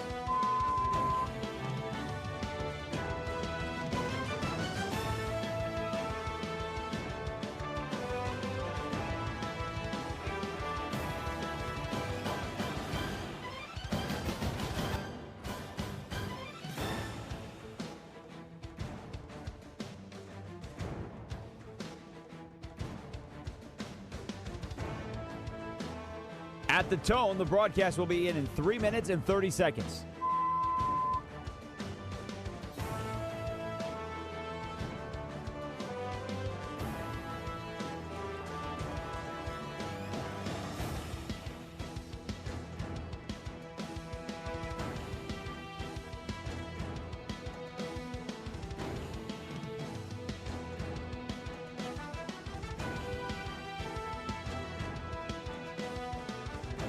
At the tone, the broadcast will begin in 3 minutes.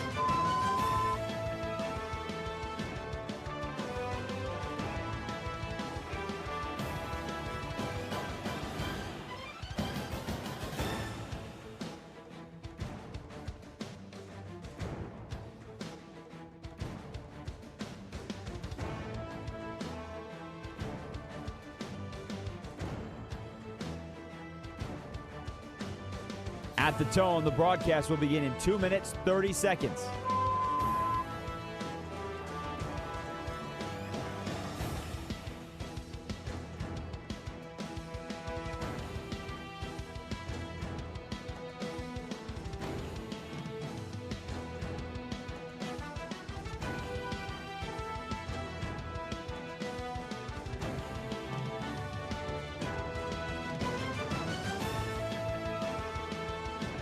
At the tone, the broadcast will begin in 2 minutes.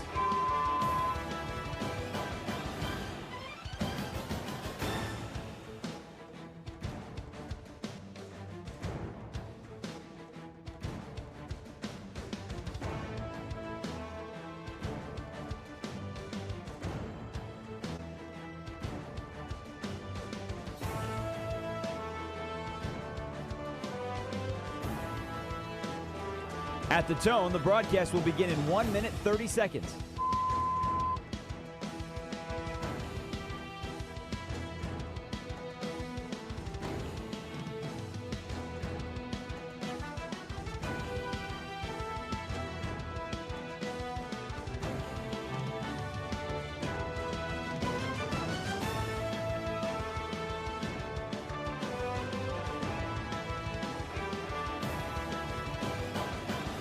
At the tone, the broadcast will begin in 1 minute.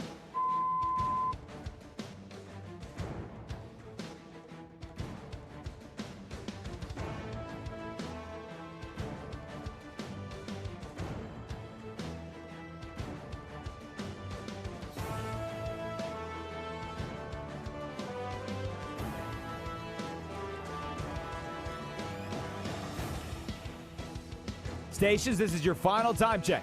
At the tone, the broadcast will begin in 30 seconds.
is Westwood One Sports Night.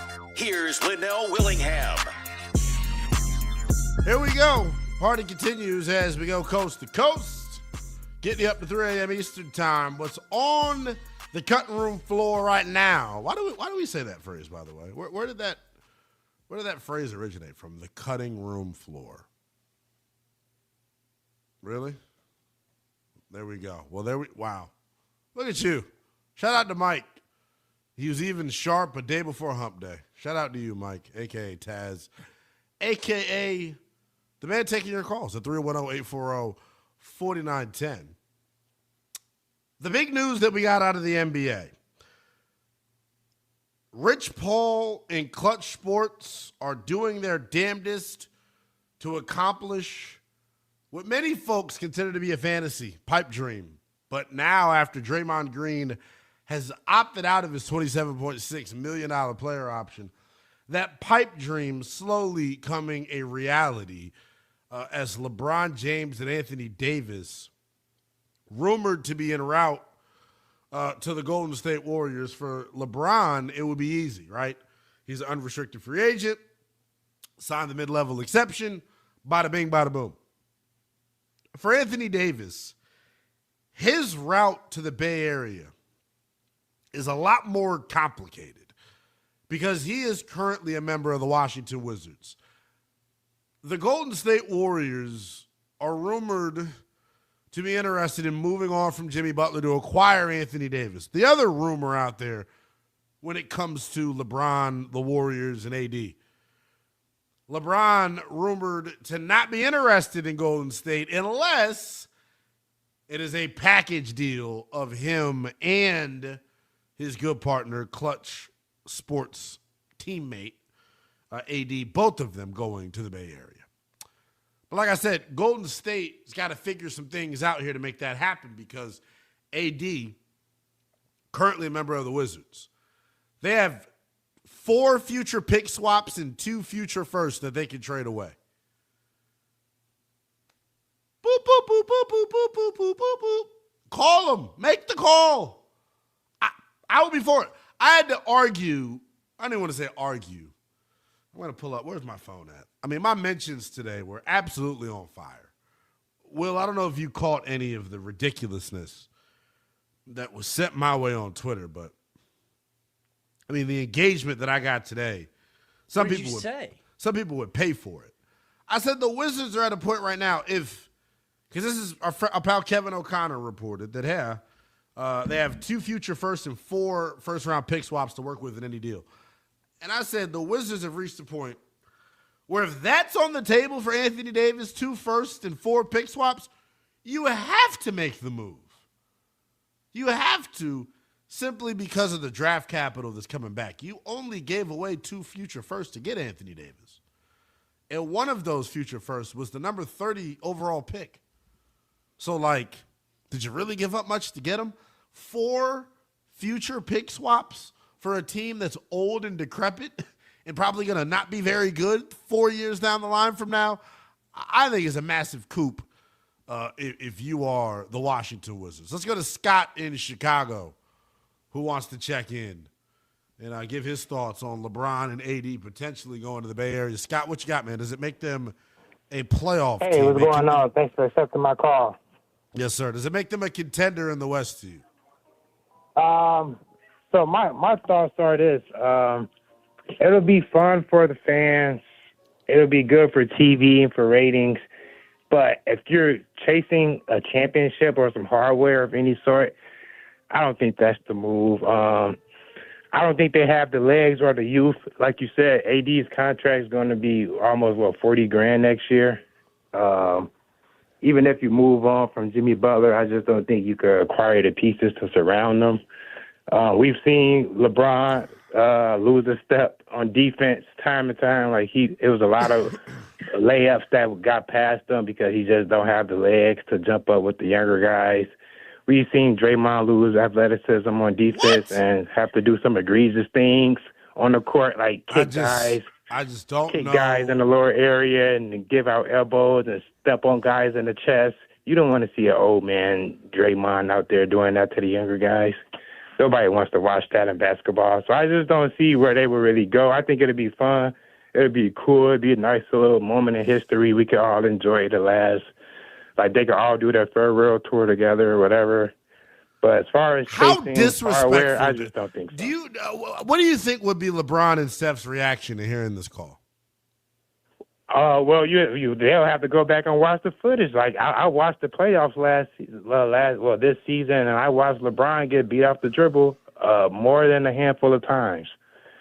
So you put that with already handicapped Stephen Curry, who's not really much use on defense. Did you just call Steph Curry handicapped? Say goodbye. I appreciate Yeah. it. Say goodbye. Say goodbye. Scott, I mean, come on. Are you serious? Why is the world asleep at the wheel when it comes to the potential pairing of AD, LeBron, Steph, and Draymond in Golden State?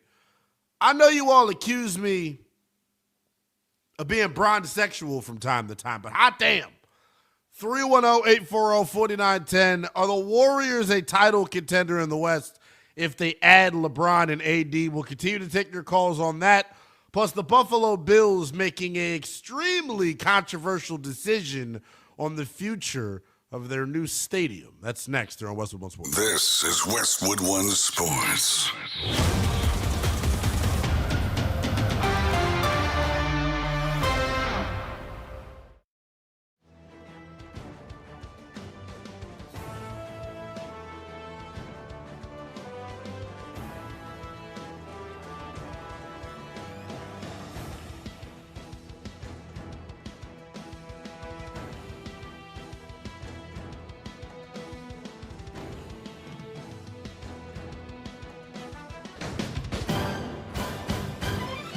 At the tone, the broadcast will begin in 4 minutes, 30 seconds.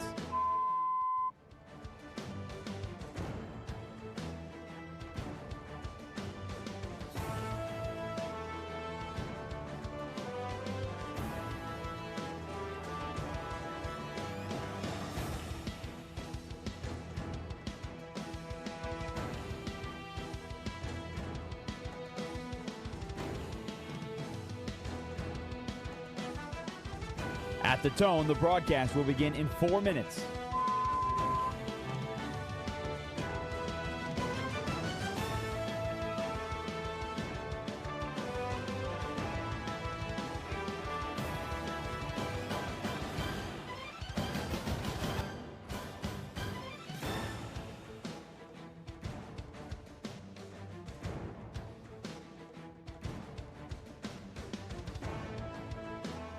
At the tone, the broadcast will be in 3 minutes and 30 seconds.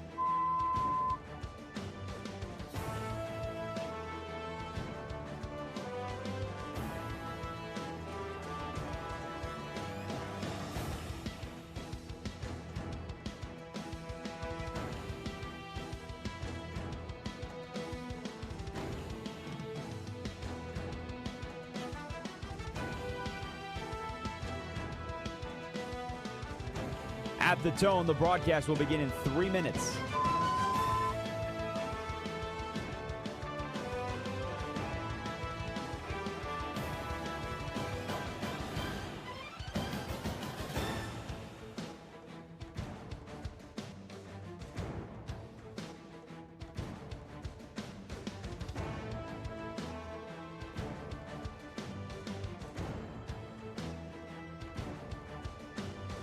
At the tone, the broadcast will begin in 2 minutes, 30 seconds.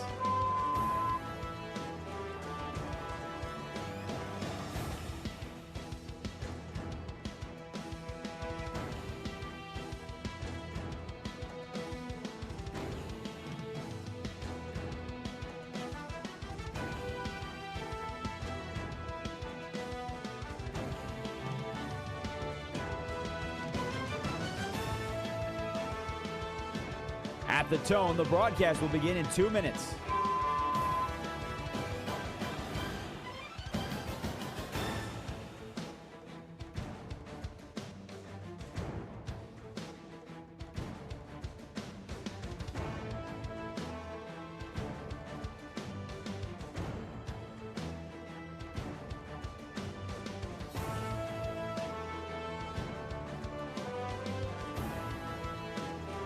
At the tone, the broadcast will begin in 1 minute, 30 seconds.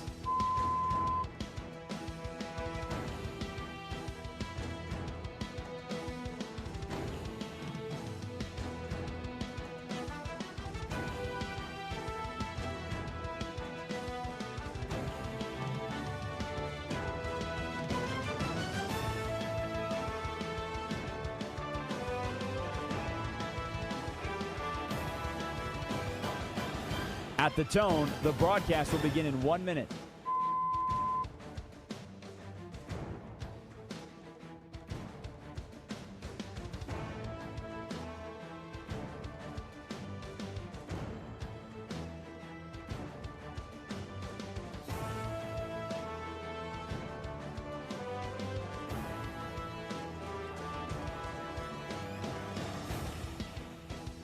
Stations, this is your final time check. At the tone, the broadcast will begin in 30 seconds.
This is Westwood One Sports Night.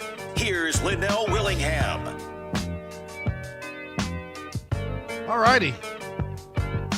Westwood One Sports Night continues as we hit you up to 3 a.m. Eastern Time. Talking text line. Wide open for you at 310-840-4910. We're going to get into the Buffalo Bills and the decision that they made, a controversial, polarizing decision that they made when it comes to the future of their new stadium. We'll get to that coming up momentarily. And I want to pay off the tease from the last segment as well. The U.S. men's national team, I thought, and their coach, Mauricio Pochettino, a horrible decision made over the weekend. I'll give you the details on that here in this 1 a.m. hour on the East Coast as well. Talking text line, though, wide open for you, as I mentioned. Big news of the day. The Golden State Warriors.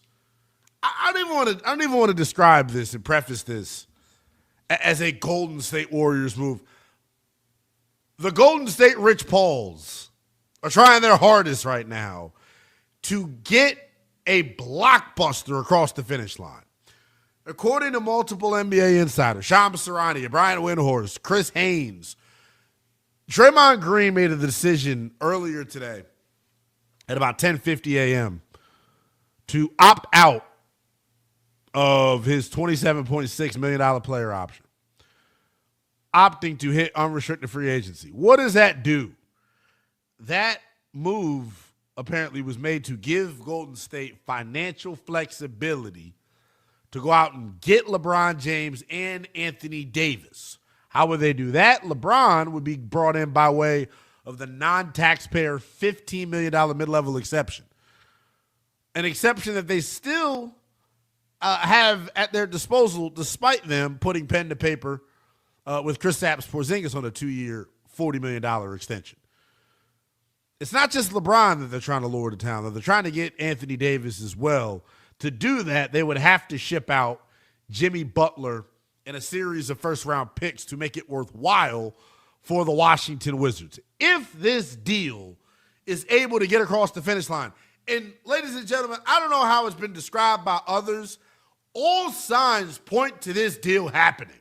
As far as I'm concerned, all signs point towards this deal happening. Draymond would not have opted out of the player option, leaving money on the floor, if this wasn't a reality, if this wasn't something that was getting ready to cross the finish line. You know what I'm saying? So I am under the belief that this is going to happen. If it does happen, from a basketball standpoint, I look at a potential front court of LeBron, Excuse me, not even a front court. Because I don't even know what they do as far as the starting lineup goes. We know Anthony Davis has no one play center. So it would be Kristaps Porzingis at center, Anthony Davis at power forward. You playing Draymond at the 3? That's what I'm saying here. Like, there's so many different basketball scenarios that we have to work through with this. But all of them end, to me, in the Warriors being a much better basketball team. All of the scenarios ultimately end with the Warriors being much better and being a legitimate contender within the Western Conference. That is my question for you on the talking text line at 310-840-4910. Does this move, bringing in AD, bringing in LeBron, does it put Golden State amongst the title contenders out west? I just look at it from a defensive perspective. And maybe it's Kristaps coming off the bench, and it's LeBron, AD, and Draymond in the front court.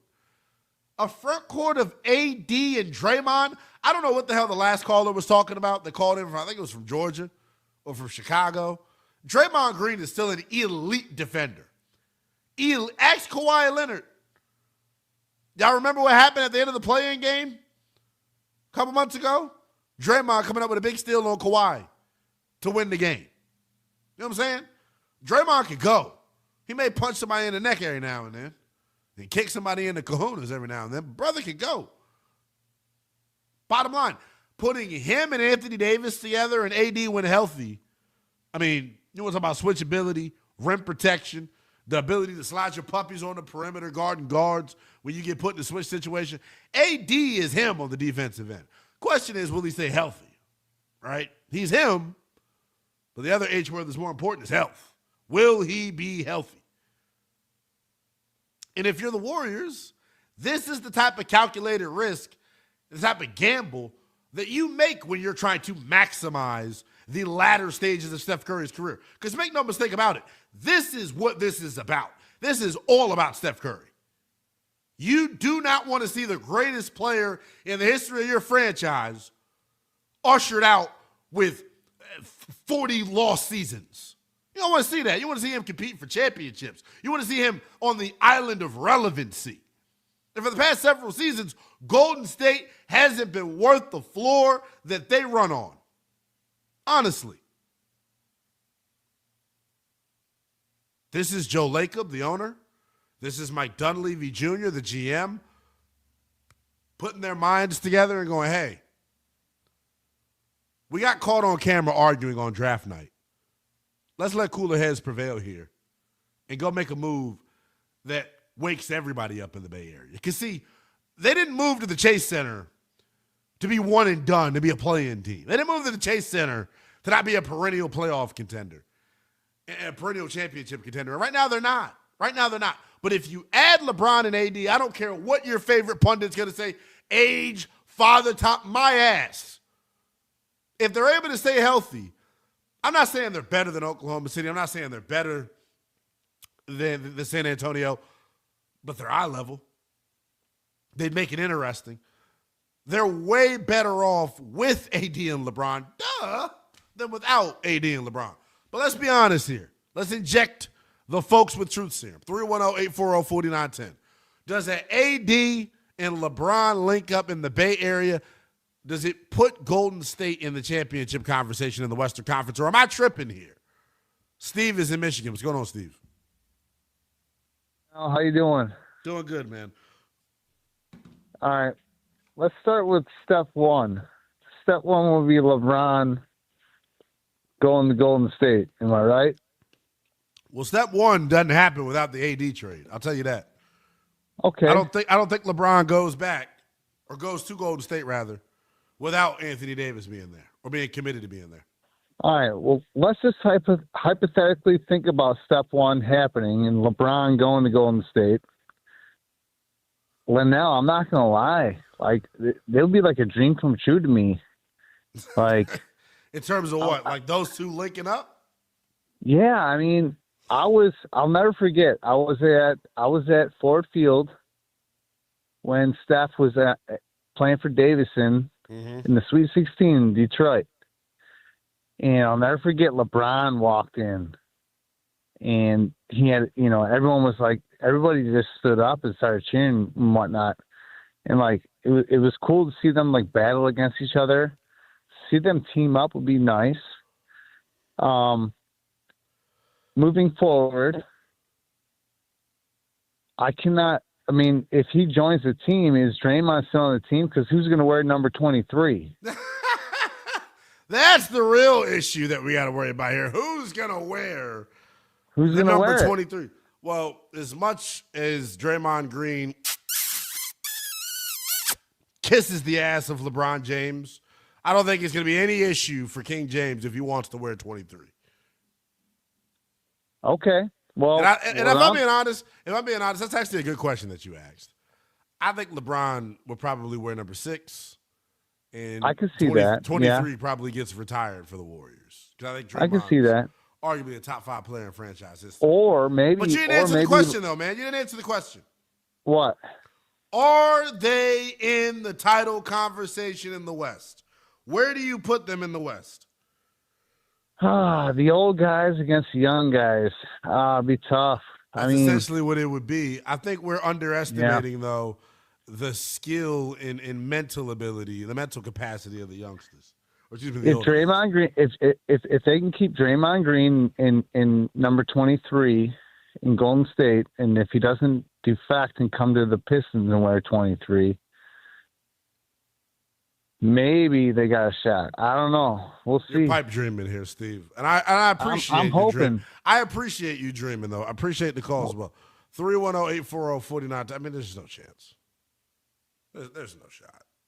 Can I be real here? Like, the more and more I think about it, I love LeBron. But like, there's no shot. When I say there's no shot, you're all probably saying, "See, he's finally come around to it." No, there's no shot. There's no shot of him in this not working to me. And maybe it's the LeBron staying in me. When has this guy failed? It's rare. Had a whole lot of moments of failure. When he's got a good team around him, brother usually is uber successful.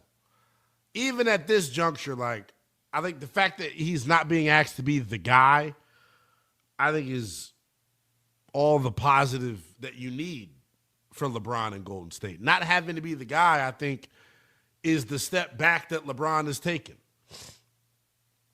I could see him being the second best player on a championship team. And if you can't, where the hell have you been the last 3 to 5 seasons?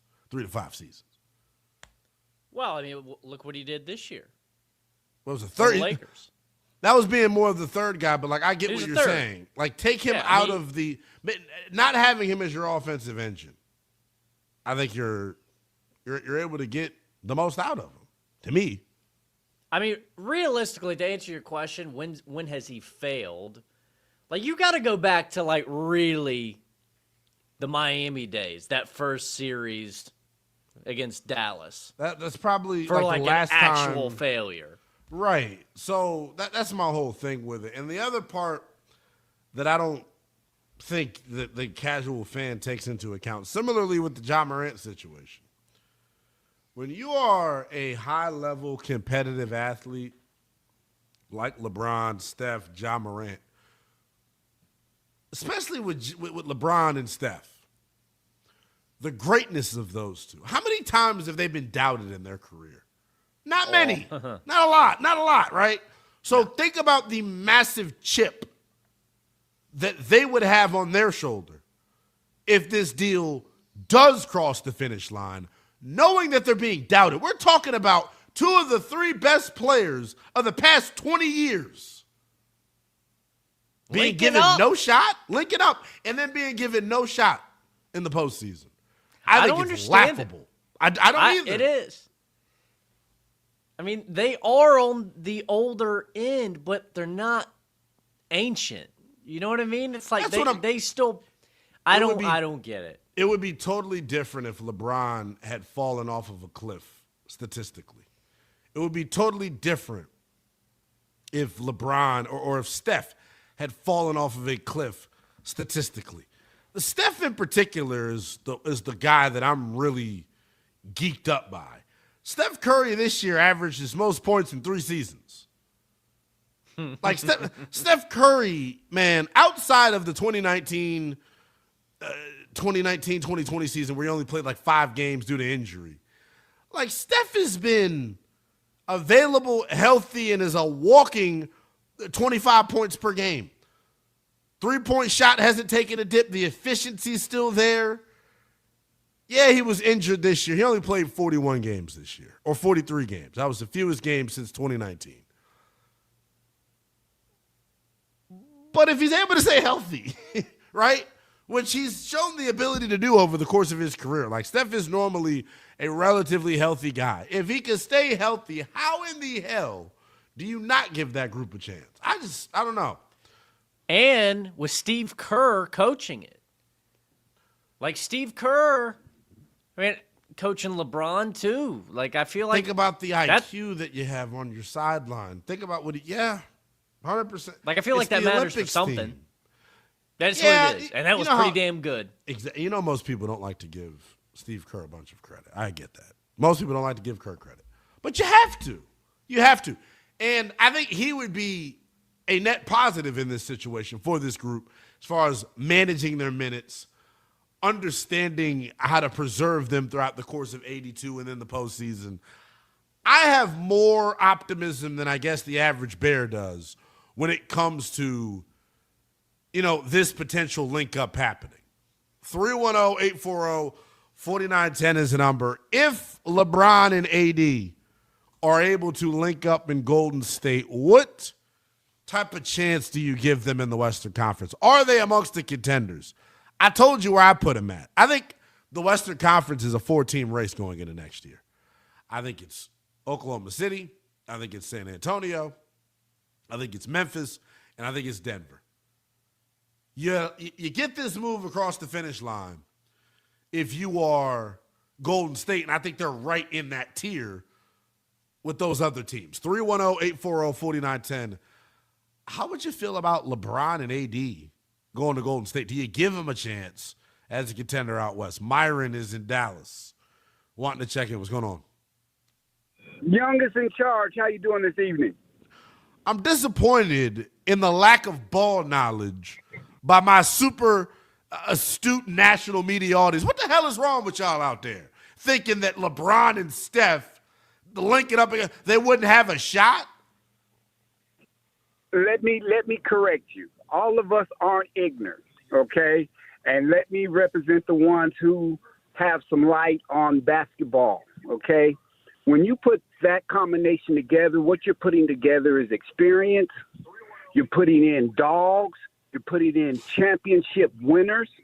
And when you have that combination, along with the coaching of Steve Kerr, you got a winning formulation. I don't care who they're playing against. Now, here's the difference. You tapped on it earlier, the 82 games. Look, They don't need to lead the West. All they need to do is be right. All they need to do is take a similar path that you saw with the Knicks. They just need to get into the playoffs. A 3rd to 5th position is fine, and then that's when they're going to shine, because there's no way that you can put that combination together, right, with the skill that they got, not to mention the egos that you think that they're going to allow this to come together and not succeed, okay? Now, my thing with that is that this is going to not only solidify Steph, LeBron, and shed some light on AD, but it's also going to increase the ratings of the NBA. Because when you put that team together... Yes, I totally agree. Yes, so it has all the makings of them making it to the NBA Finals, in my opinion. That's where I kind of, and Myron, I appreciate the call. That's kind of where the holdup comes for me. I don't know how confident I am in saying they'll win the West, but they'll be in the conversation. I think most people out there they look at them as like a first round exit. I don't view them that way. I don't. I think it would be conference finals or bust. Right? I'm not going to say NBA finals because I understand and respect the other teams in the West. But it would be conference finals or bust. the crazy part about all of this is I don't think you all understand how close this is to becoming a reality. We're on the doorstep here. Draymond does not opt out of the player option if this deal wasn't a potential reality. 310-840-4910 is the number. Big time news out of the NBA, really starting from this morning, man. Draymond Green opting out of his $27.6 million player option, opening the door for the potential link-up of all link-ups, LeBron and Anthony Davis potentially on their way to Golden State. LeBron by way of the mid-level exception, and Anthony Davis would have to be routed there via a trade from the Washington Wizards.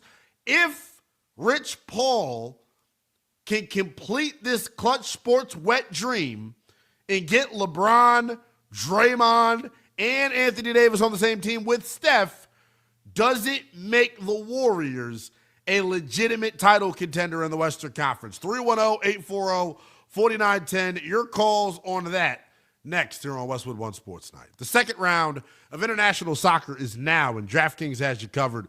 The DraftKings app is now available in all 50 states and includes all markets, bringing the game straight to your fingertips. New DraftKings customers sign up with code Westwood. Spend $5 to get $200 in rewards within 21 days. That's code Westwood. In partnership with DraftKings, the crown is yours. Bet with DK Sportsbook. Gambling problem, call 1-800-GAMBLER, 1-800-MY-RESET. For Connecticut, call 888-789-7777 or visit ccpg.org. On behalf of Boot Hill Casino in Kansas, bet tax pass-through may apply in Illinois. 21 plus, void in Canada. Event contract trading with DraftKings predictions involves risk of loss. Availability varies. Bet to get bonus bets that expire in 7 days. Trade to get $50 in prediction dollars that expire in 1 year. Issued 7 days via click-to-claim for 21 days. One non-withdrawable reward redeemable. Predictions offer void in New York. Ends July the 19th. For more terms, visit dkng.co/audio. NFL training camps open in 1 month. Yes, you're allowed to get excited. All going through it together. Let's go. It's almost time to pull that jersey out of the back of your closet. Here we go. Westwood One Sports.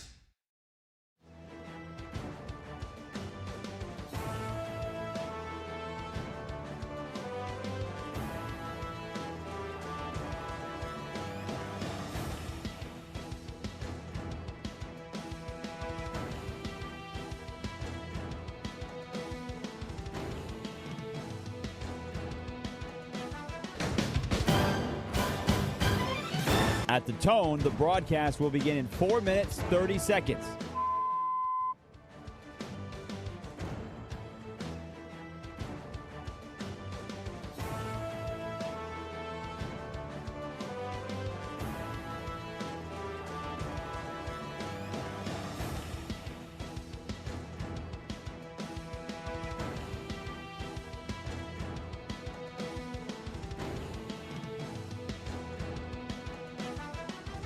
At the tone, the broadcast will begin in 4 minutes.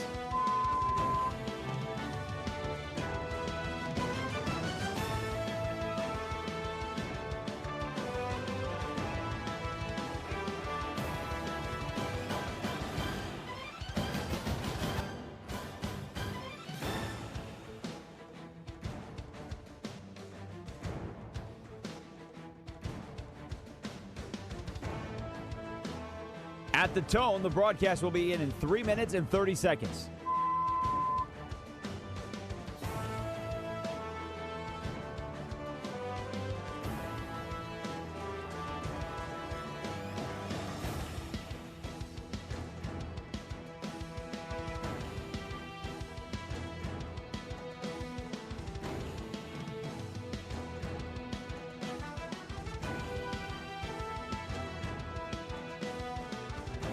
At the tone, the broadcast will begin in 3 minutes.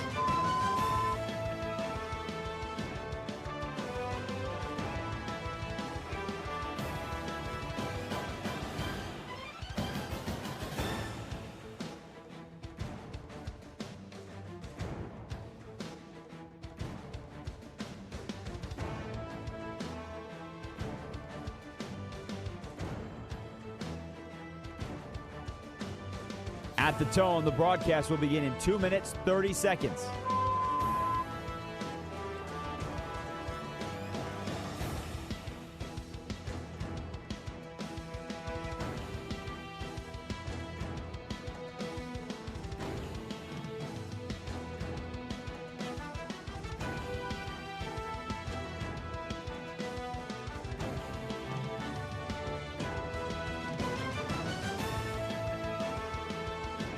At the tone, the broadcast will begin in 2 minutes.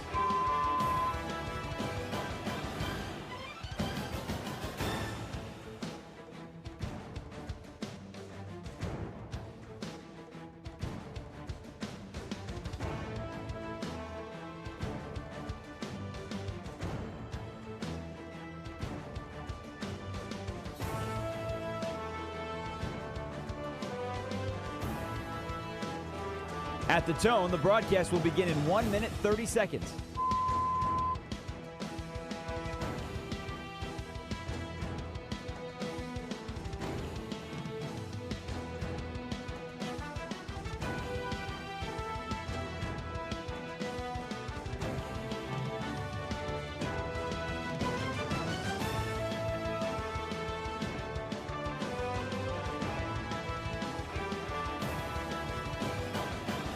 At the tone, the broadcast will begin in 1 minute.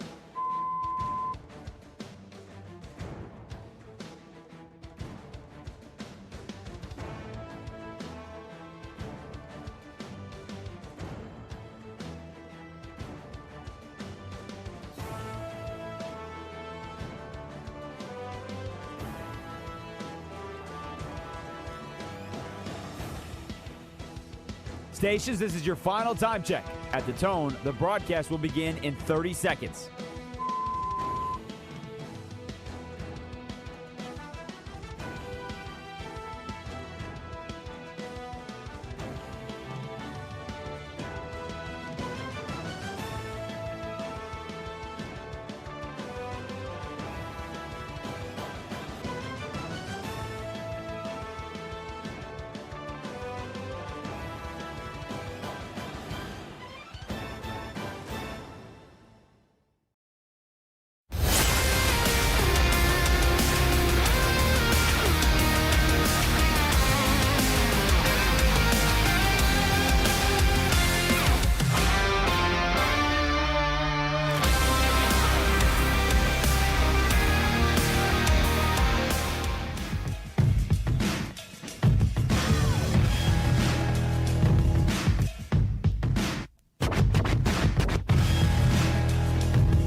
Westwood One Sports Night. Here's Linnell Willingham. Yes, indeedy. Westwood One Sports Night continues. We haven't talked a whole lot about the World Cup. That'll change here in the final hour and a half of the show. What a day it was, honestly, in the World Cup. 2 out of the 3 matches finishing in penalty shootouts today, man. Like, that's what soccer is about. That is what soccer is about. The excitement of this tournament is massive. I think Mauricio Pochettino and the United States men's national team missed a massive opportunity by resting a lot of their key guys the other night in their match. Obviously, they go on to lose, but it doesn't impact them as they already had won their group. The momentum, though, the air that was sucked out of Team USA's balloon, though, you wonder how it impacts them coming up on Wednesday in their matchup. In their matchup against Bosnia. You wonder, is the momentum, not just for the team, but the momentum of this country, the way we've all rallied behind them, after watching them lose, or even before watching them lose, knowing that our key guys weren't going to play, my interest level wasn't as high in the game this past Friday. And I think if you're Mauricio Pochettino, you may have suffered 2 losses. You lost the match, and then you may have lost your momentum. We'll see what happens coming up Wednesday when they take on Bosnia. 310-840-4910 is the number. Big news out of the NBA. It started with this. Draymond Green opting out of his $27.6 million player option. That opens up the door for what I'm calling the Clutch Sports wet dream of having Draymond, Anthony Davis, and LeBron all team up together with Stephen Curry in Golden State to create a team that if this was, 2020 even, they'd be the favorites in the NBA Finals. Where do you think they rank amongst the landscape of the Western Conference if this deal ultimately crosses the finish line? 310-840-4910. The other piece of this that I don't know if I brought up or spoke enough about is what they have from a depth standpoint, in addition to LeBron, in addition to AD, right? They re-signed Kristaps Porzingis tonight. You have Al Horford under contract because you signed him to a free agent deal a couple of weeks ago. So that's your two bigs coming off of the bench more than likely, Kristaps and Al Horford. You've got Yaxel Lendenborg, who you drafted 11th overall, a rookie that I expect to come in and have immediate impact. They need help in their backcourt. They need some guard help, which could come by way of Chris Middleton, Marcus Smart, Tim Hardaway. Everyone's going to be scratching and itching to come play with that group if LeBron and AD are able to get to Golden State. If they land those two, I put them in the same tier as a Minnesota, as a Denver, as a OKC, as a San Antonio when it comes to the Western Conference. Am I tripping? Am I overvaluing the impact of this link up? 310-840-4910. Where would you put the Lakers in the Western Conference if they're able to lure both, not the Lakers, damn it. I mean the Warriors. I keep saying the damn Lakers. You all know why. It's part of my bronze sexual disease that I suffer from, according to you all. But no, where would the Warriors, where would they rank in the hierarchy of the Western Conference? Damn it, Mike. Thank you for getting in my ear. I've been doing it. How many times have I done it throughout the show and you just let me go?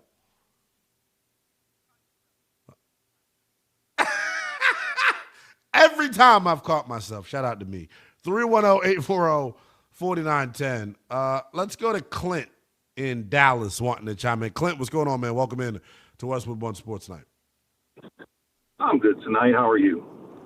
I'm actually upset, if I'm being honest. You asked me how I was, I'll answer you. I'm upset because most of the general public is not giving this potential Warriors team enough of a puncher's chance to me out west. We forgot who we're talking about, it feels like. I think that's silly. I think a lot of it is just hatred toward LeBron. And I'll admit I'm not the biggest LeBron guy, but the man's a hell of a player. The thing I would look at in this is a couple of things. Obviously, the biggest thing is always going to be the availability of AD. How healthy can he be? Can he stay healthy? And because of the age of these guys, the wear and tear of a long season, injuries obviously are more prone to happen to an older guy than a younger guy. But let's just go on the whole basis, roses and rainbows, that they're healthy, that all of these guys can put in 65 to 70 regular season games. And that's all it's going to take, right? You agree that that's probably all that it takes? They don't got to play a bunch. To me, man, Nope. I think it's as simple as this, bro. They get into the dance. As long as you avoid the play-in, you fine. Yeah. I would say. And if they're all healthy, I don't see why they're not a top 5 team, even possibly the 3. But the one thing that I wanted to comment on is this. Sir. If I'm the Wizards, I look at this and I go, okay, I'll help you make this happen. All right? Jimmy and AD's money is pretty similar. Right. And I look at it and I go, all right, they'll probably have a 2-year window with this team. So you're going to give me 2 first-round picks. I want 2029 and 2031. Or I want 29 and I want Yaxel as a part of the deal. Because I'm a Wizards fan. So I'm a Wizards fan, right, Clint? And I've been wrestling with this all day on social media. I think you're totally spot on. What I would be even more interested in, Clint, it starts with 2 1s because that's what I gave up to get Anthony Davis, right, if you're the Wizards. Right. And then the pick swaps, to me, is what's even more valuable. To your point, with a team that's going to age and regress as time goes on, I think the pick swaps are even more valuable than just the straight-up picks themselves. you give them that 2-year window and you avoid 27 and 28 because you say that's their chance. But come 29, and then also if you're a Wizards fan, you're rooting for these guys. You're rooting in 27 or 20 for them to win it all, because if they win it all, these guys might all just leave the league to get together and say, that's it, boys, we're done. We did what we wanted to do. And then wouldn't they it be to the bottom, and you might end up with a first pick in the draft. It'd be something special, Clint. I appreciate you as always, brother. 310-840-4910. Oh, my man is on the line. Corey, what's going on, brother? Feeling. I'm good, Come on, brother. how you Good doing? good to hear from you, man. See, this is why I don't like the NBA. You know what I'm saying, man? It's I knew you these weren't going to like this. It's always this stacking, man. I thought the Golden State was going to go down as the team that at the KD, that crap, the debacle with KD, y'all was going to ride it out to the sunset. Now you talking about bringing LeBron. Hold on. Let me start by this. I'm a Baltimore guy, and the closest thing to me is the Wizards, man. Mm-hmm. Out of all these years, out of debacle, you know what I'm saying? This is the closest, you know what I'm saying, we done came to even enjoying some hype. You know, KD, Trae Young, and Devonta. You know what I'm saying? I think you owe that to the fans that had that type of excitement to at least get into the play, you know what I'm saying, the play-in. You know what I'm saying? Just the thought of it. And I think you're selling the Wizards short on saying they're just going to be a play-in team. But see, that's why I say, man, only if it's strategic and you do make this happen. The only thing I don't like about it, if you bring this guy daggone Jimmy Butler, the crash out dummy, man, I swear, man, I don't know how that's gonna mix, man, if you bring him into the mix. You feel me? So Jimmy Butler had to be escorted by police out of the Miami facility. He almost beat everybody up on the Timberwolves. Yeah, man. I don't know how that's gonna play out. Hey, and look, can I tell you this, bro? Can I just be very yeah. straightforward with it? He's not coming to DC pulling that mess. And you got my guarantee. He's not coming to DC and pulling that. You don't realize I stand at 6'2", 275 pounds, Corey? Man, I don't know, man. I'm not letting it happen, Corey. It seems as though everywhere he go, he's trouble. He got something. Yeah, it's something. It's something, man. It's always something with that guy, man. So I hope the Wizards got, you know what I'm saying, a strategic plan about that, man. And if they do make that happen, man, it's going to be some exciting times down in Washington for once. I think we're going to have sustained success with or without Anthony Davis. I appreciate the call. Let's go to Manny in Riverside. Manny says he has breaking news about Mike Dunleavy. This should be incredible. This is Riverside, California. Yes, sir. Liddell, thank you for taking my call. Can you hear me okay? I hear you loud and clear, brother. What's going on, man? What's up? Hey, brother. Hey, I'm an Uber driver here in L.A. I make my riders listen to your show when I drive late. Yeah, so check this out. I appreciate you, man. I'm in Santa Monica right now. And Santa Monica is right down the street from Brentwood. Brentwood is where LeBron lives, right down the street from O.J. Simpson. And I took two pictures. This is breaking news. Mike Dunleavy was walking on Ocean Boulevard. He was walking on Ocean Boulevard by himself? He was by himself, like a creeper. I followed him for a little bit. He met up with some friends at a restaurant. But, yeah, Mike Dunleavy's in town. This deal is happening. Ooh, that's the news that you only get here on Westwood One Sports tonight, baby. That's what I'm talking about, man. Breaking news, my brother. And I got two grainy pictures. And it looks it's him. It's him, bro. Do you have me on social media? No, but I can add you real quick. NELL_BTP. And if you need to know how to spell my name, just go to the website. Yeah. Send me those pictures, brother. I need those pictures ASAP. I yelled and he waved back at me. So there we go. There we go. I appreciate you. You got anything else to add here? No, that's all, brother. Okay, I appreciate you as always, man. 310-840-4910. I mean, this is why this show is just bonkers to me. First of all, shout out to Santa Monica, baby. Show us some love to the YIC, baby. Let's go. I love it. This is incredible. Breaking some news out Breaking news. So he's got photos of Mike Dunleavy in town. And you got to think, right? With free agency about to crack off, I'm not totally surprised that he's in town. No. But, like, the fact that he's in town tonight, I don't know. We're going to have to get these pictures and see if we can throw them up on the screen. What's happening in Santa Monica? Why is Mike Dunleavy walking on the beach at night? We're going to have to find something out here. 310-840-4910 is the number. Let's do this. We got a lot more to get to. Obviously, I want to take your calls. We're going to put the O.J. Simpson conversation on the back burner for a second.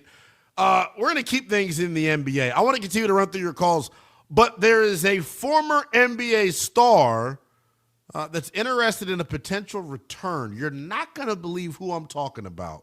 I'll tell you next here on Westwood One Sports Night. Just like your fireworks this time of year, the NBA offseason is exploding. GMs are trading players while we're dealing the insight and answers you want to know. Which teams are setting themselves to pop off next season and which could die out quicker than a cheap firecracker. Westwood One Sports.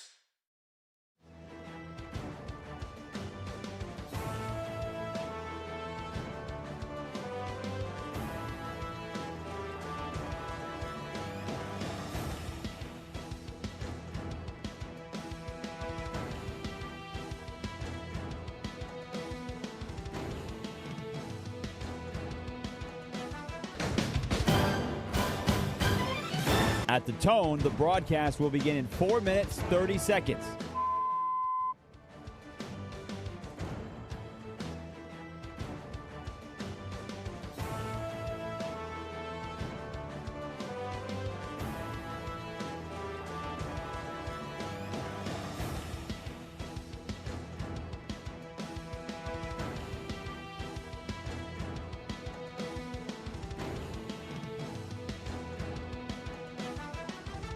At the tone, the broadcast will begin in 4 minutes.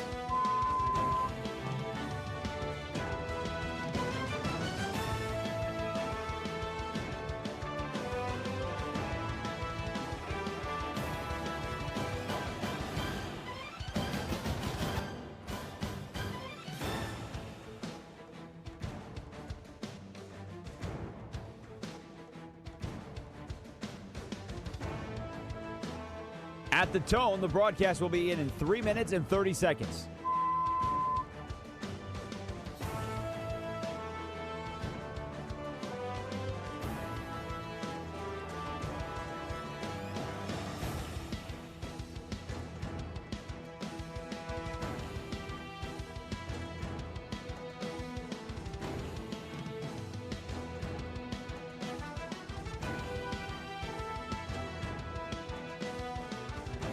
At the tone, the broadcast will begin in 3 minutes.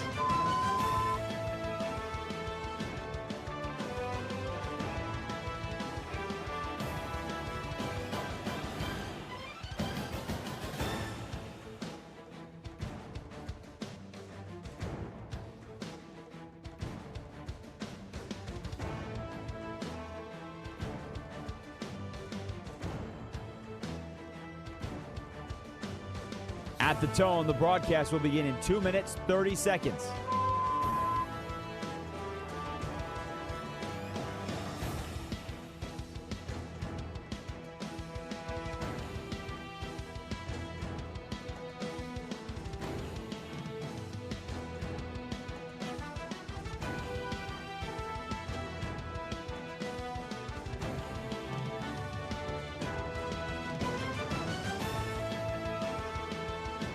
At the tone, the broadcast will begin in 2 minutes.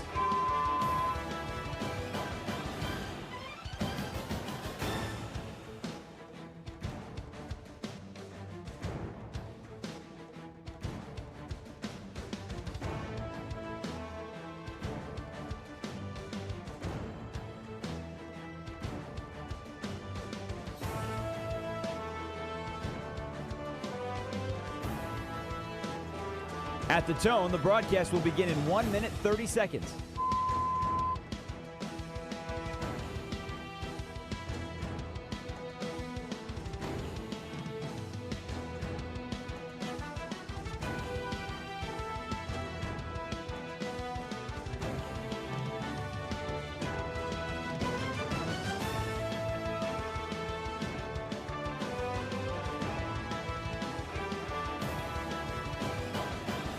At the tone, the broadcast will begin in 1 minute.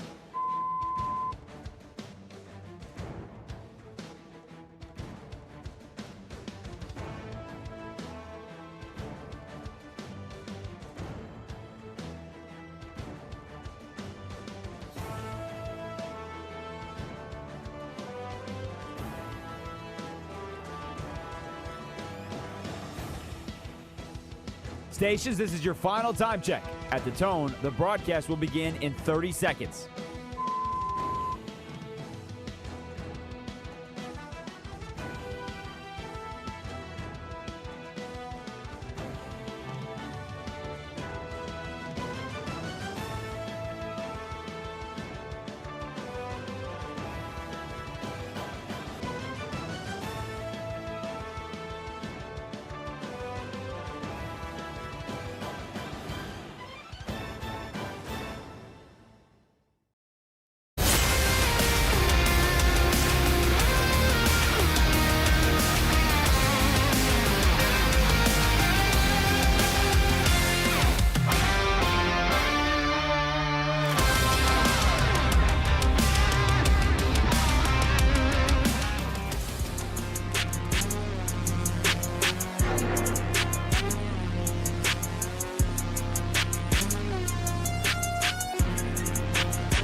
This is Westwood One Sports Night.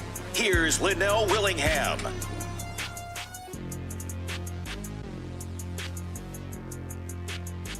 What a day it's been in the NBA. For a sport that clearly, pales in comparison to the NFL, we gotta put some respect on the NBA, man. I think we may be reaching a point.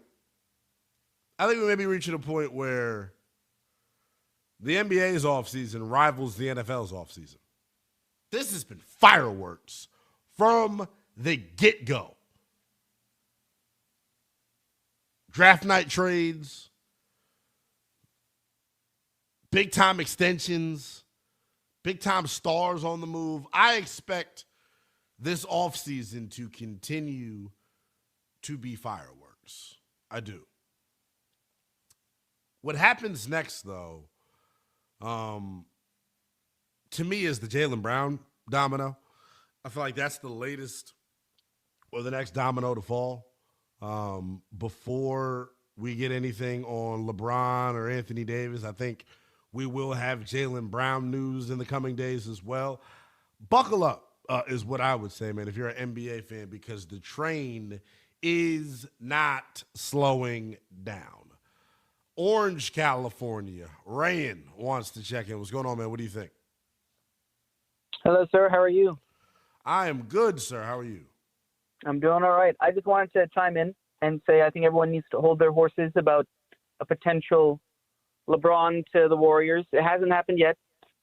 That being said, I also want to put in my 2 cents and say we've seen these super teams made up of veteran players.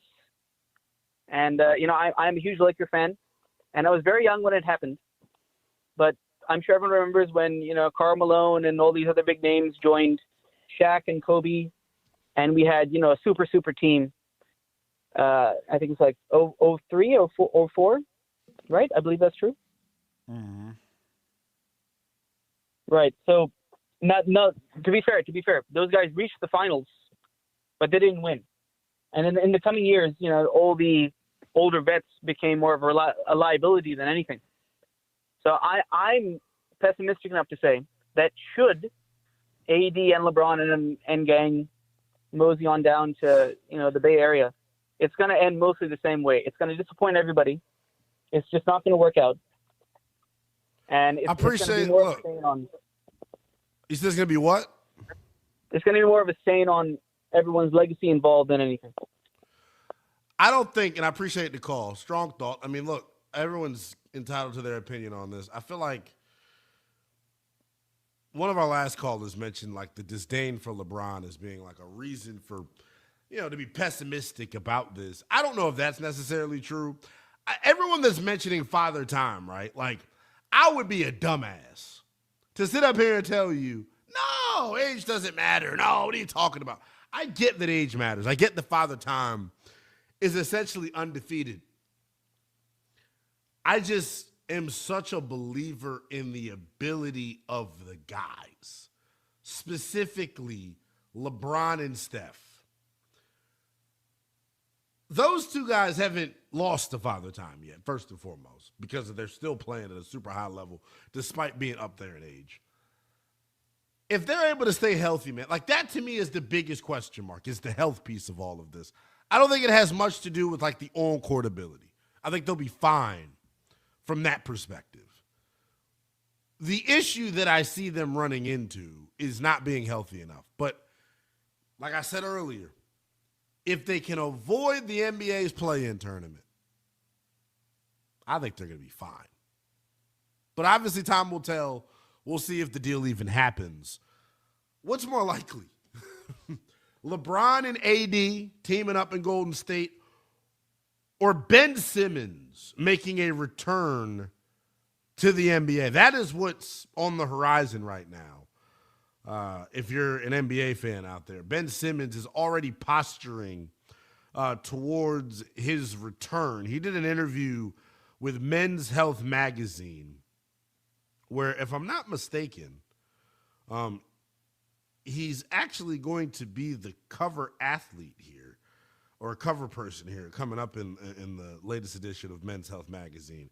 He was interviewed and was asked some pretty stiff questions about, you know, the way that his time in the NBA ultimately ended. He is planning a comeback, though, and names the 76ers and the Heat as potential landing spots. Here's a quote from Ben Simmons in Men's Health magazine about his comeback, saying, quote, "I plan on getting as strong as I can physically, getting my ass on the court, and then the team realizing that my abilities will be needed.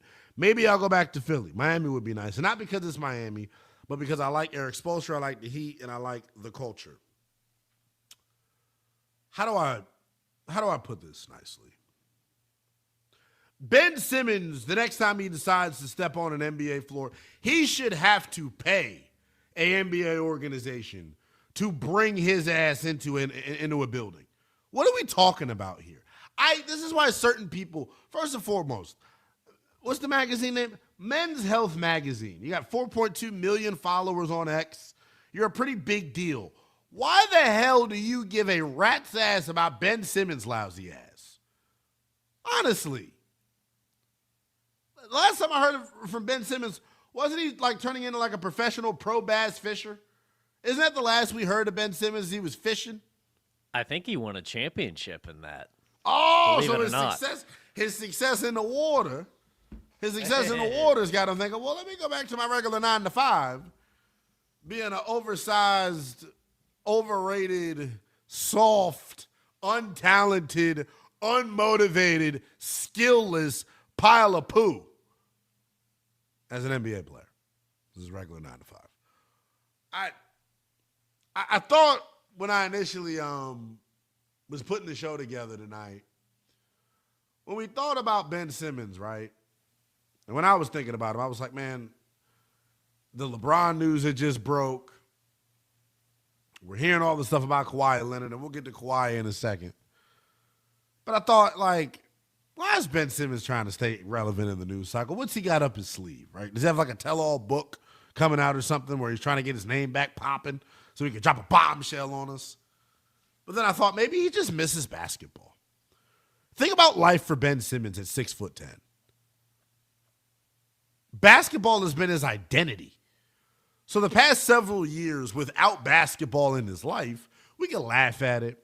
We can talk about what he isn't as a player, but he's probably heartbroken, lost, confused, now that basketball isn't a main thing in his life for probably the first time ever.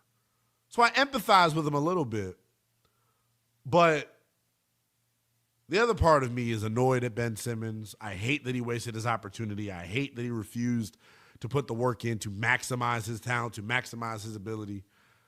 Ben Simmons irks the hell out of me, if I'm being honest. And he should irk the hell out of you too. Do I have confidence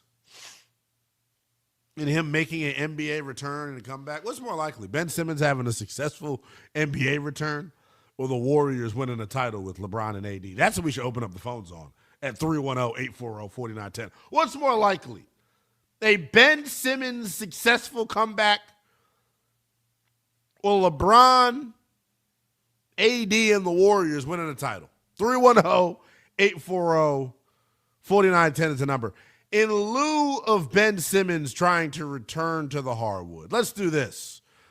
No better time for a fresh installment of the most highly anticipated power ranking segment in all of pro sports. No Super Six Pack. Top 6 things more likely than a successful Ben Simmons return next. This is Westwood One Sports.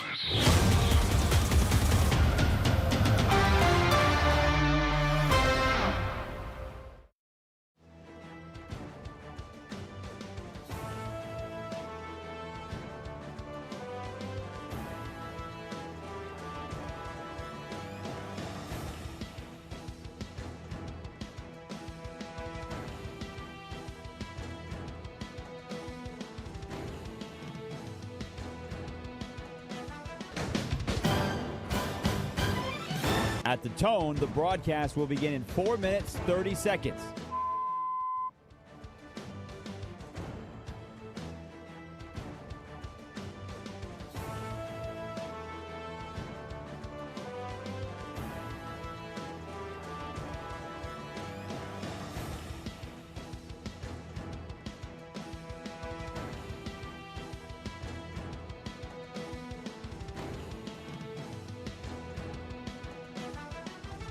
At the tone, the broadcast will begin in 4 minutes.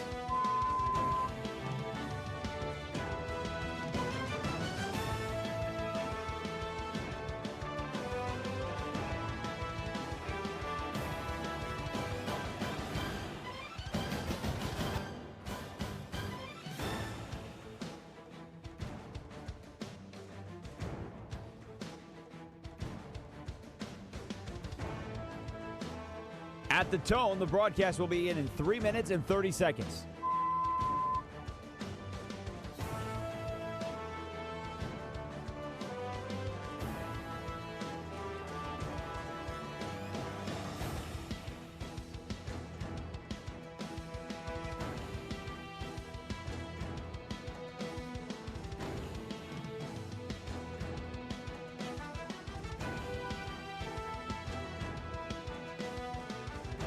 At the tone, the broadcast will begin in 3 minutes.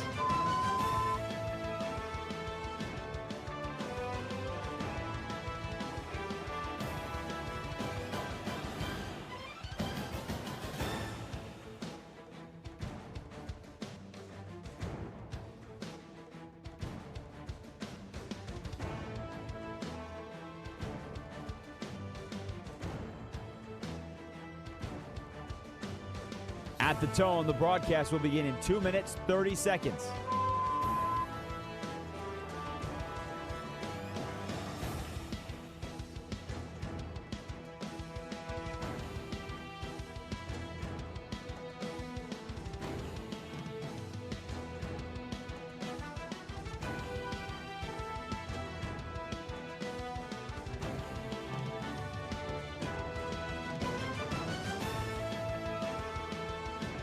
At the tone, the broadcast will begin in 2 minutes.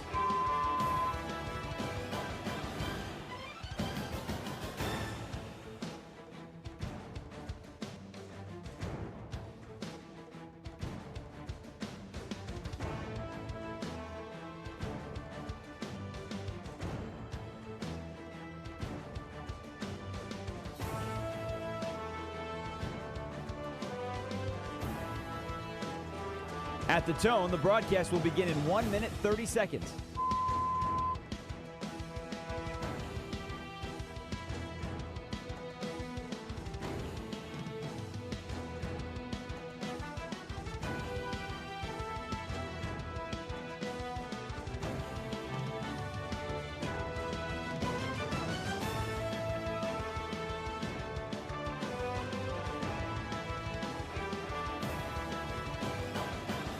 At the tone, the broadcast will begin in 1 minute.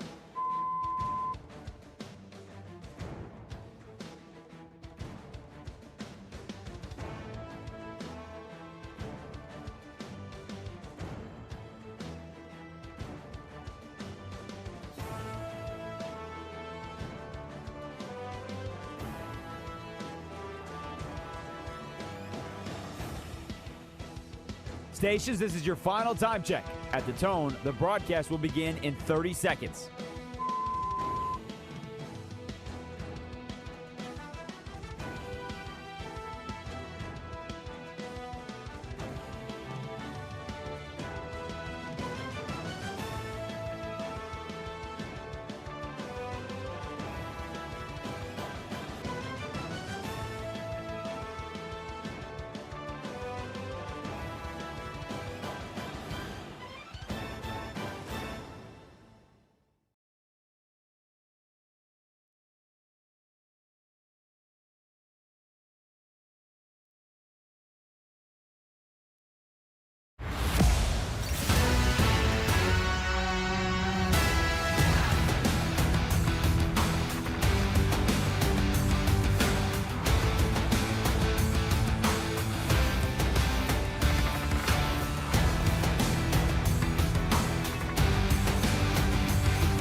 Westwood One Sports Night. Here's Linnell Willingham. It is the final hour of power, baby. Here on Westwood One Sports Night. What a ball we've had. Me and you, rocking out, going coast to coast, getting you the latest and greatest in the world of sports. Will the Thrill Dalton helping us produce the program. Taz behind the glass taking your calls at 310-840-4910. There's so much to get to here. I can't leave my man Tony in Montreal hanging. So let's pot up Tony in Montreal before we move on to a fresh installment of L Super Six Pack. Tony, what you got? How you doing? Can you hear me? Of course I can hear you. My ears are unclogged.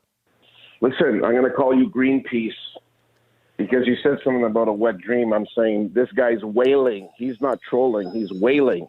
Because you got the old men smoking cigars just like Michael. And I know you're not serious because I don't think you believe any of that stuff, but you just want to get some guy in Montreal to call you up and give you the gears. But I'll just tell you this, okay? The Knicks in 5 for the next 3 years, no one's gonna be kicking them around. Because Jalen, and you know I'm right about that. Jalen is the man right now, and he's a team leader. You don't have to be the best in the world. You just have to be the best 5, and then you have to have 5 on the bench, and you have to have animals like Robinson and Shamet and guys like that. Oh, and you know, my that's Lord. Oh, my God. Whoever's honking you out, hopefully. I'm at a Tim Hortons. I'm at a Tim Hortons, bro. What's Tim Hortons? Tim Hortons is like Dunkin' Donuts. Like that's a Canadian version of Dunkin' Donuts. What time is it in Canada right now? Right now it's approximately. I'll tell you exactly. I think. Hang on, just give me a second.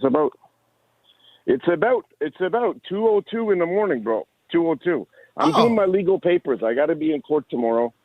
And I'll tell you honestly, I went to the Supreme Court of Canada this morning filing papers, and then tomorrow I got to go in court because I have a moron for a competitor who's not that well attuned to being reasonable. So I have to get up and do this kind of work right now so I'm prepared for tomorrow morning. Good luck to you. I listen in to you, bro. And I'll just say this. I'm 67. Right? I'm not a young, good-looking guy like you. You know, you could say, you know, LeBron was an amazing player. Like I don't ever will say anything bad about him, and I still think he is a specimen. And all the guys you mentioned, like Curry, to me is just an amazing player. Like the phenomenal talent that you're talking about is it's actually intergenerational. I'll go back to great players like Pistol Pete Maravich, that I don't know if a lot of people see him play, but you know, I want to know why he was so great. His dad taught him to go and dribble up and down the stairs where he lived in a tenement, and he dribbled Could you going imagine trying to backwards. dribble upstairs? That's incredible. But he was doing it backwards coming down. So do you think I'm tripping, Tony? Are you calling to troll me? Do you think I'm tripping about the Lakers having a shot? The Warriors, damn it! You keep saying the Lakers. I think it's Lakers that you really want, but I just think it's an interesting hypothesis. I'm not saying that you're trolling anybody. I'm just chilling with you, and I'm saying I wanted a break, and I like talking to you because the reason I like talking to you, man, I don't know you, but you're the kind of guy I would sit down in Waterville, Maine, when I was living in Maine, and I would sit down and talk to you in a good bar and talk hockey, talk baseball. We probably wouldn't be talking. We probably wouldn't be talking much hockey, but I get your point, Tony. I love hearing from you, my friend. We'll talk soon, buddy. 310-840-4910. You gotta love Tony in Montreal, don't you? I mean, just the guy. Our pals north of the border, eh? Just absolutely marvelous. I could pass for a Canadian. Honestly, before I started doing this show, I mean, I'm being for real. I mean, I don't know if I see it, Linnell. I don't know. What's missing? The accent. You don't have the accent. You don't think that I have a Canadian accent? You don't think I could talk about the people from Canada? You don't think I could talk about LeBron James and Stephen Curry? No? That's not bad. Tony in Montreal. Tony in Montreal, if you're still listening, pal, send a text or a text line and tell them how well I sound as a Canadian. I could pass. I'd be Lionel Willingham. Oh. Sounds like Will the Thrill Dalton is intimidated by my Canadian accent. No, you're actually selling me on it. I didn't know you had that gear in you. The things that I could do with this Will the Thrill Dalton. I mean, I've got the voice box. Hold on, I'm talking about my voice box. It doesn't matter. Pause. You know what? This is where we wish we could just. Is there a button to make him go away? 310-840-4910. I want to get into my Super Six Pack, man. Were we able to find here we go, Taz. Without further ado, it's time for the most highly anticipated power ranking segment in all of Sports Talk Radio. It's time for Nell's Super Six Pack.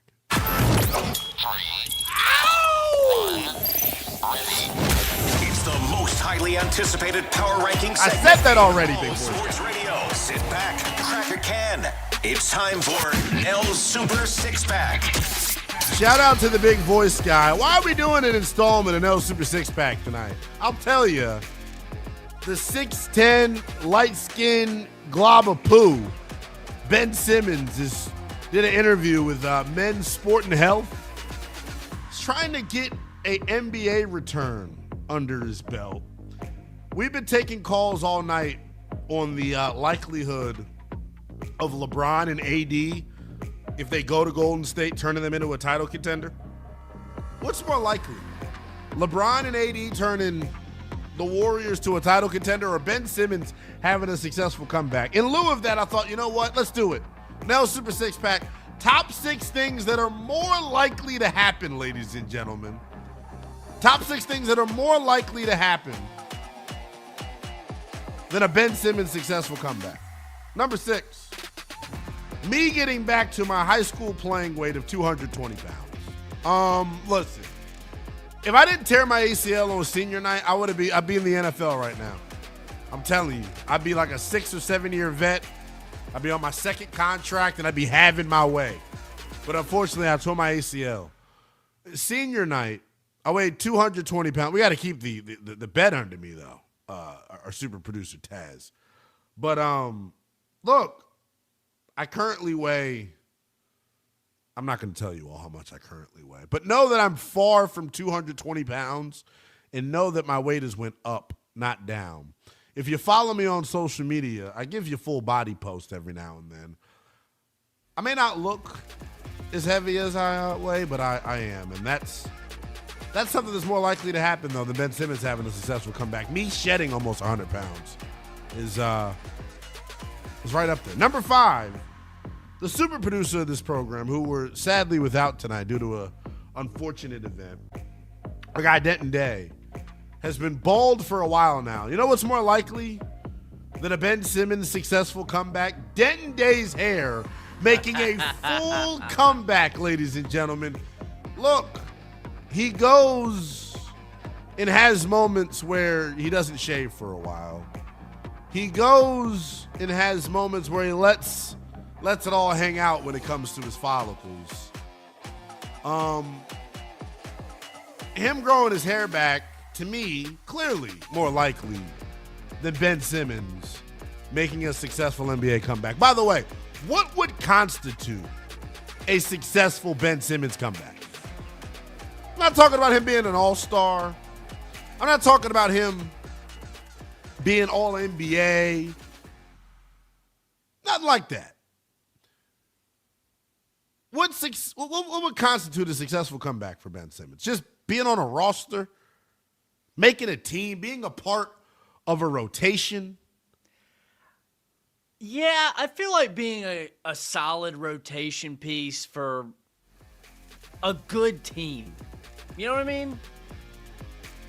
Like, he's not just on the... I don't feel like being just on the roster, that's going to cut it. So he needs to be a little bit of a... He's got to be somebody. Show us a little something. I love that he's going after this comeback because the last time, like I said, the last time we heard from him, he wanted to be a professional fisherman. I don't know if that's the proper term for it. He did win a championship. Will, every time you bring it up, I roll my eyes. He did win a championship. It's ring season, Linnell. It's ring season. It is ring season where you put jewelry on that ring finger for no reason. I don't think he's coming back successfully, but it leads for a good radio segment. Number 4, no Super Six Pack. Top 6 things that are more likely than a successful Ben Simmons return. Tom Brady coming out of retirement and winning a Super Bowl with the Raiders. And if we're being honest, right, this list only has things that are more likely to happen than a Ben Simmons successful comeback. If Brady was to lace him up for the Raiders next year with Brock Bowers, with this revamped offensive line, with Ashton Genty, I'd give him a chance to be pretty damn good. Super Bowl, Being pretty damn good, though? Yeah, more likely than Ben Simmons coming back and being pretty damn good. Number 3, NL Super Six Pack. Top 6 things more likely to happen than a Ben Simmons comeback. Gas going under $3. Yes, ladies and gentlemen, gas right now where I'm currently located is about $3.79. It was as high as $4.50 in some parts of the region as of a couple weeks ago. Gas going under $3, more likely than a Ben Simmons successful return. Hot Carlito chiming in saying, Diana Rossini and Mike Vrabel getting married and going public. More likely than a Ben Simmons return. Hot Carlito, you get the gist of the segment, don't you? Will the Thrill, I'm going to make your job a hell of a lot easier and make it more concise when we wrap this thing up. I will go rapid fire through my list once more, but I want to get it out for the people. You can catch this list on social media. Just search us up at Westwood One Sports Night. Number two is Colin Kaepernick returning to the National Football League. That another event more likely to happen than a successful Ben Simmons return. We obviously know about the tumultuous exit that Colin Kaepernick had from the National Football League. And yeah, I'm telling you, afro and all, Colin Kaepernick coming back to the NFL more likely than a successful. I'm dragging with that one. I know I'm probably reaching with that one. Because when we talk about what constitutes a successful return, someone's going to sign him, I think, right? Right. We don't know. Oh, yeah. Somebody pick him up. And here's the one that's going to knock people's socks off here. I want your calls on this, too. 310-840-4910. What is more likely in the U.S. of A than a successful Ben Simmons return? 310-840-4910. The number one thing on this list, and this is going to piss a lot of people off, that's more likely to happen than a successful Ben Simmons return. Donald Trump getting a third term as the president of the United States. That's how you put a list together, baby. Nell Super Six Pack. Ben Simmons, former Sixers star, announced in a men's sport and health magazine that he's going to make a comeback to the NBA. And in lieu of that, I thought, you know what? Let's make a list of the top 6 things. Nell Super Six Pack. I know how we get down. The most highly anticipated power ranking segment in all of sports talk radio. Let's make a list of the top 6 things more likely to happen than a successful Ben Simmons return. Number 6, me getting back to my high school playing weight. I tell you all the time, if I didn't tear my ACL on senior night, damn it, I'd be in the National Football League. I promise you I would. Maybe. Number 5, our super producer, Denton Day, is bald as hell. His hair making a full-blown comeback, more likely than a successful Ben Simmons return to the NBA. That comes in at number 5. Number 4, Thomas Edward Brady. Did I say it right? Is it Thomas Patrick Edward? Thomas Edward Patrick Brady Thomas Jr. Edward Patrick Brady Jr. His ass coming out of retirement and winning a Super Bowl with the Raiders, more likely than a successful Ben Simmons return to the NBA. Number 3, gas going under $3 a gallon. We know the current political climate of the country. It's got gas sky high, no matter where you live at. Where I'm at, it got as high as $4.50 a couple of weeks ago. Even that more likely than a successful Ben Simmons return. Number 2, in terms of Nell's Super Six Pack, top 6 things more likely than a Ben Simmons successful NBA return. Colin Kaepernick being reinstated by the National Football League, being signed by a National Football team. We know how his tumultuous exit from the league went, but I do think his return to the NFL more likely than a successful Ben Simmons return to the NBA. And then number 1, Nell's Super Six Pack, top 6 things more likely than a successful Ben Simmons return. Donald Trump getting a third term as the president of the United States. Ben Simmons, you better not try it, brother. Your ass is grass. There's no shot you get back into the NBA and have success at that. 310-840-4910. Your calls on things that are more likely than a successful Ben Simmons return to the NBA. When we get back, Ben Simmons trying to return to the NBA. There's a star guard in the NBA trying to return to prominence. He took the first step to doing that earlier tonight. We'll give you the details next. This is Westwood One Sports Night. The second round of international soccer is now, and DraftKings has you covered. The DraftKings app is now available in all 50 states and includes all markets. Bring in the game straight to your fingertips. New DraftKings customers, sign up with the code Westwood. Spend $5 to get $200 in rewards within 21 days. That's code Westwood. In partnership with DraftKings, the crown is yours. Bet with DK Sportsbook. Gambling problem? Call 1-800-GAMBLER. 1-800-MY-RESET for Connecticut. Call 888-789-7777 or visit ccpg.org. On behalf of Boot Hill Casino in Kansas, bet tax pass-through may apply in Illinois. 21 plus, void in Canada. Event contract trading with DraftKings predictions involves risk of loss. Availability varies. Bet to get bonus bets that expire in 7 days. Trade to get $50 in prediction dollars that expire in 1 year. Issued every 7 days via click to claim for 21 days. One non-withdrawable reward is redeemable. Prediction offer void in New York ends July the 19th. For more terms, visit dkng.co/audio. What's hotter than your car in the summer heat? Our summer sports takes and updates that you care about. From NFL training camp to the baseball trade deadline, we've got you covered like your windshield sunshade. Westwood One Sports.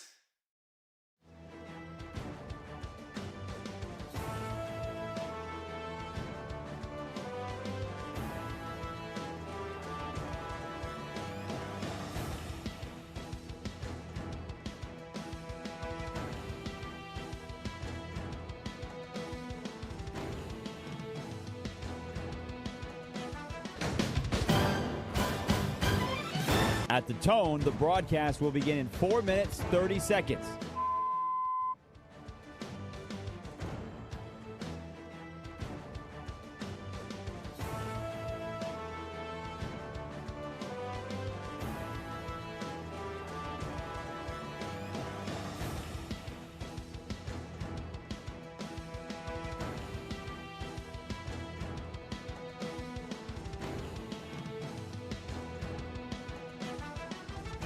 At the tone, the broadcast will begin in 4 minutes.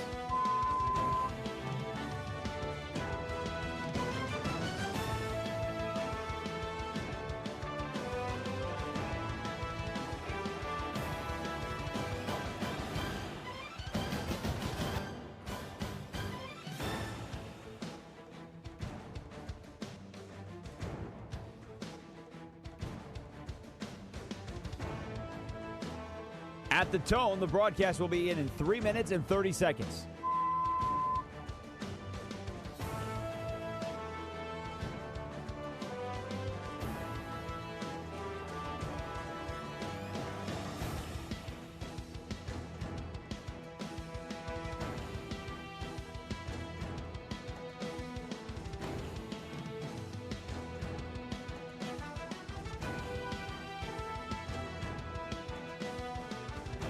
At the tone, the broadcast will begin in 3 minutes.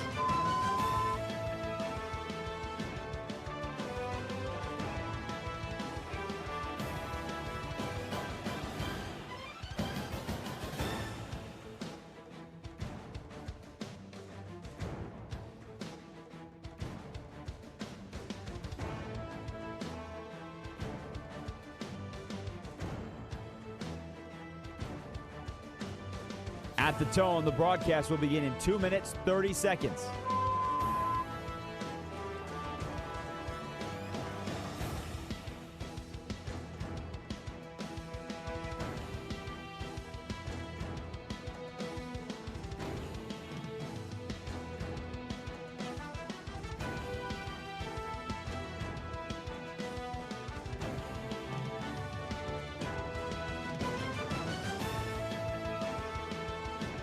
At the tone, the broadcast will begin in 2 minutes.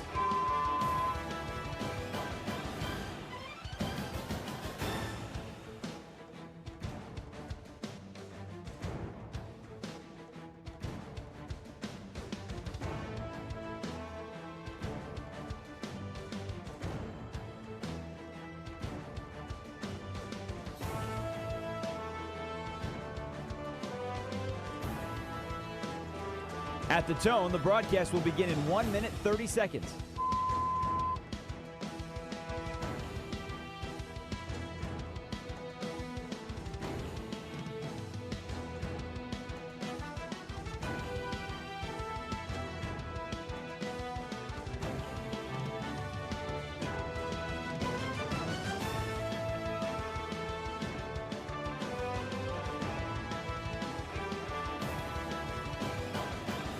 At the tone, the broadcast will begin in 1 minute.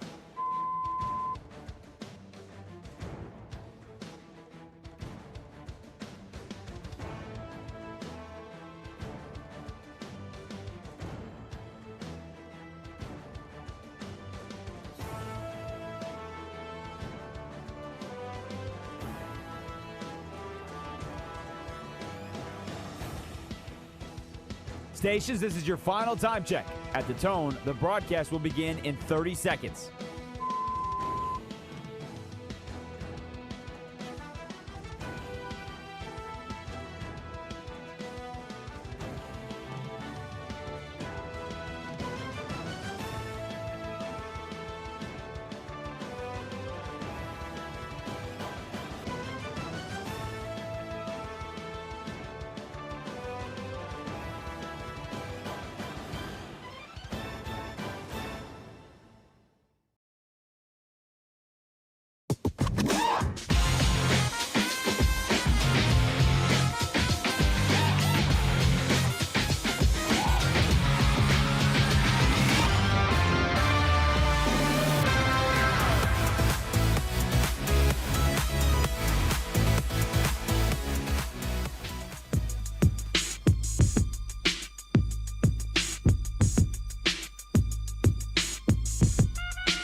This is Westwood One Sports Night. Here's Linnell Willingham. About a half hour left to go here on Westwood One Sports Night. I want to reset things here while we got an opportunity to do so. Ben Simmons, I'm sorry.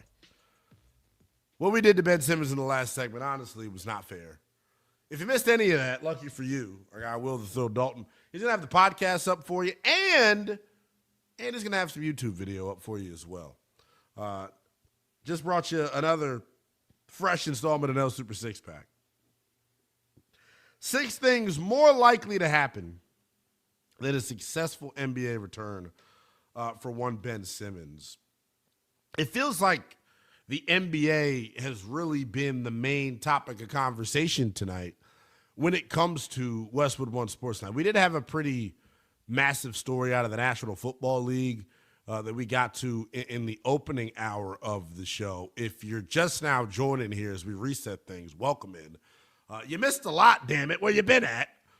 Terrion Arnold, star corner for the Detroit Lions, released by the Lions after he was released on $1 million bond earlier today, stemming from an incident that happened last week. Terrion Arnold last week was arrested on felony charges of armed robbery and kidnapping.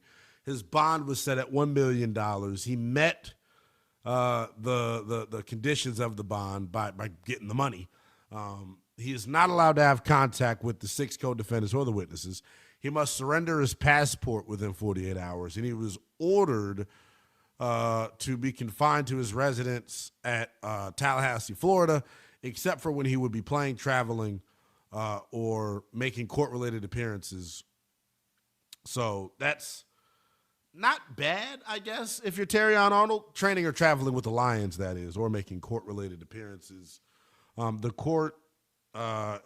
state asked the judge to require Arnold to wear a GPS tracking device, but his attorneys argued that he would not be able to play football with such a device. So the prosecution ultimately wavered in that request, but the damage has already been done. This situation, if you're not familiar with it, first and foremost, Terrion Arnold, if you're not familiar, former first-round pick of the Detroit Lions. Back in 2024, he was the 24th overall pick.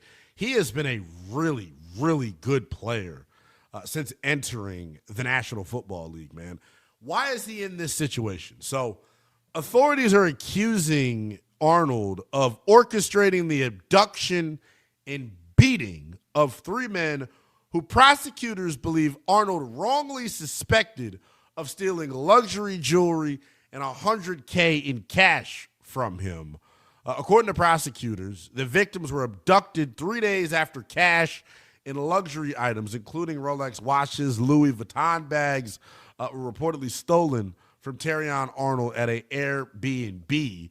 The prosecutors said that 6 of Arnold's associates carried out the crimes by holding, beating, pistol whipping the victims, and that Terrion Arnold wasn't there at that time. Prosecutors argue Arnold is responsible for the crimes because he told the associates that he thought those were the people that robbed him. So this is a situation that we could all learn from, first and foremost, right?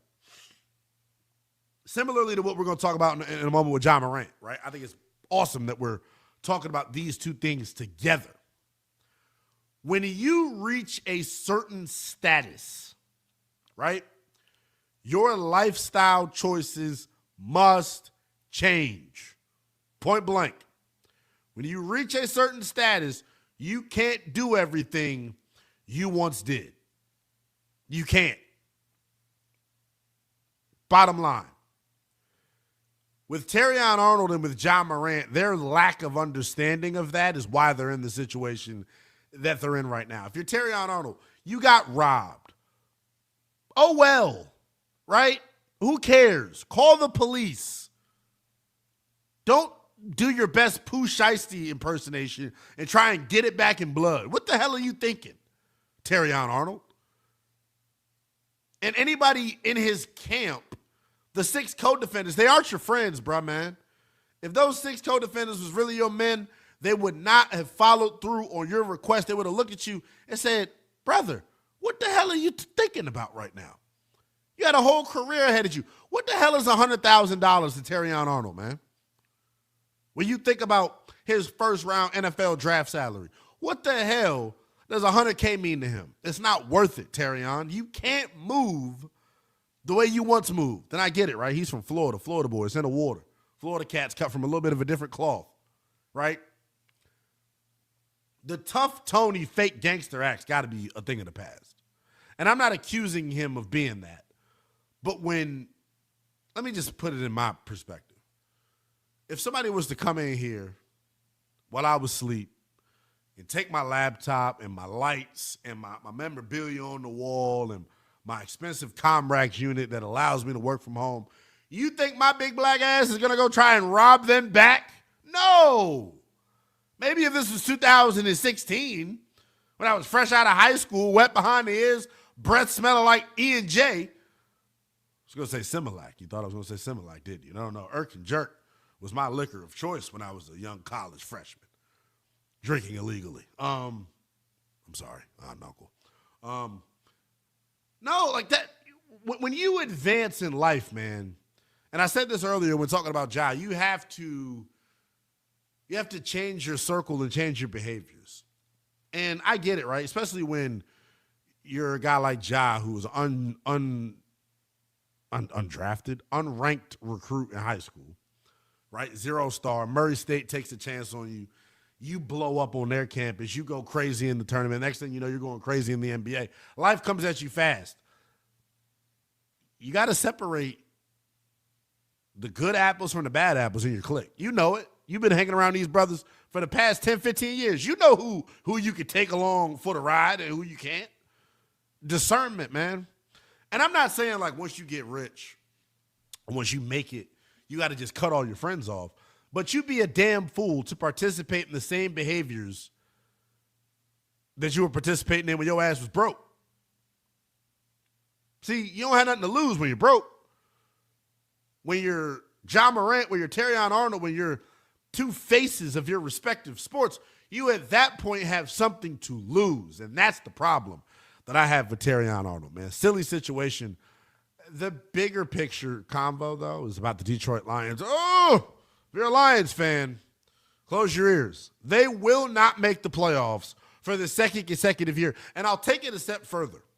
As we sit here on June the 30th of 2026, the Lions feel like a aura-less group. The Lions feel like a group that have lost their swagger. Why have they lost the swagger? Where did the aura go? It's in New York, and it's in Chicago. With Ben Johnson and the Bears and Aaron Glenn and the Jets. And some of you are probably saying, well, what the hell did Aaron Glenn accomplish in year one, Linnell? How does the aura with him? Look, the Jets may not have the aura, but the Lions don't anymore. You know what I'm saying? Like, to me, the loss of both Aaron Glenn and Ben Johnson, I think is the primary reason why the Lions took a step back last year. Injuries also was an issue as well. And then here's the thing. If you've played really any level of sports, football in particular, where there are a lot of coaches on staff, whether you play high school, college, little league even, man, Pop Warner, normally your favorite coach ain't the head coach because you don't have as many intimate one-on-one opportunities with the head coach. Your favorite coach is normally the assistant, right? That is how it normally works when it comes to football. Your favorite coach ain't going to be the head coach. It's going to be the assistant because you have more intimate moments with them. They get the most out of you.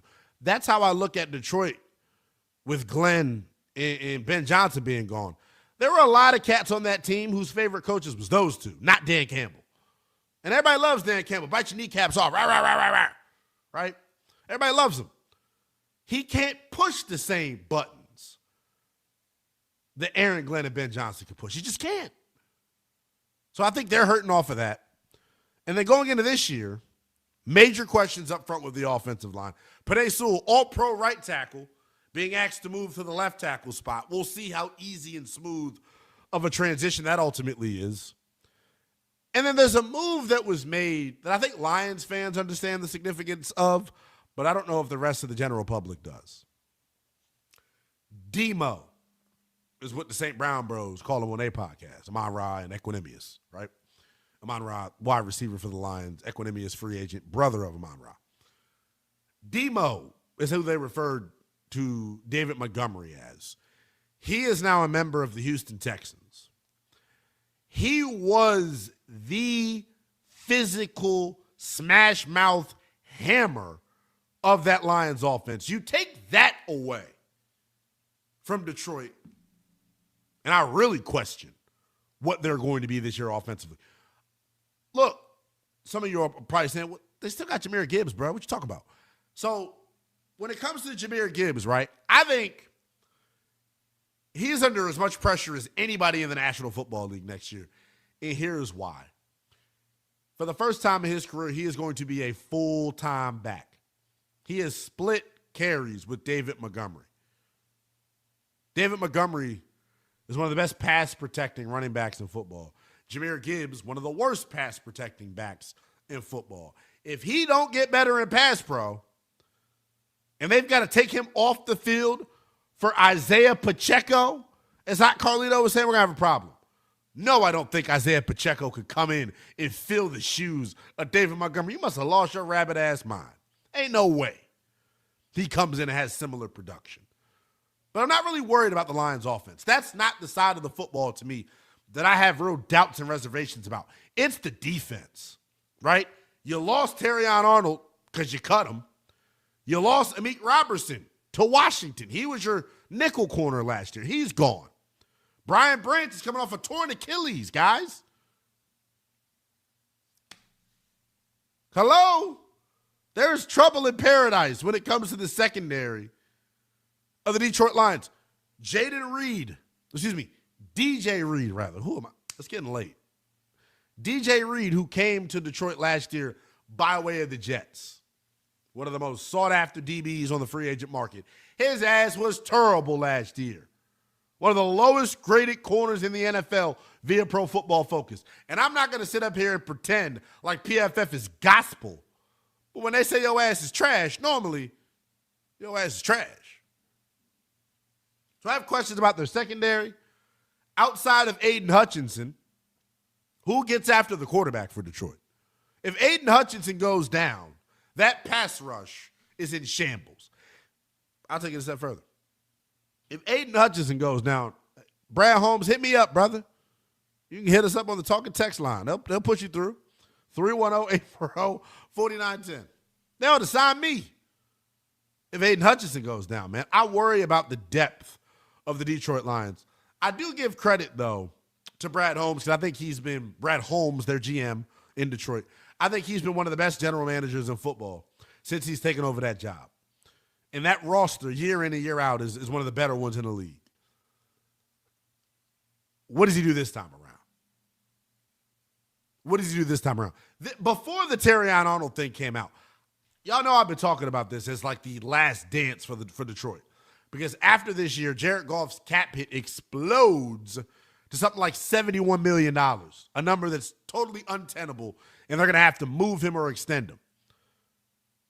That decision going to be made off of what happens in 26, in my opinion.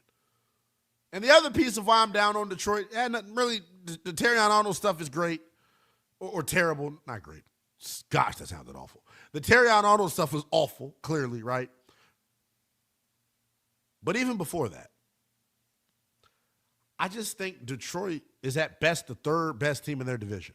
I think it's the Vikings and the Bears, clearly a cut above what the Detroit Lions are. I just do. We'll go from one troubled star to a star that's trying to get his act together and resurrect his career. Ja Morant, if you're just now joining us, ladies and gents, now a member of the Portland Trailblazers. He was dealt from the Grizzlies in exchange for Jeremy Grant and Chris Murray. I think Ja Morant goes to Portland. First of all, I think it's the perfect destination for him. And I think he goes there and resurrects his career. I think he goes there and reminds folks why he was a former All-Star. The biggest issue for Ja Morant has been his lack of availability.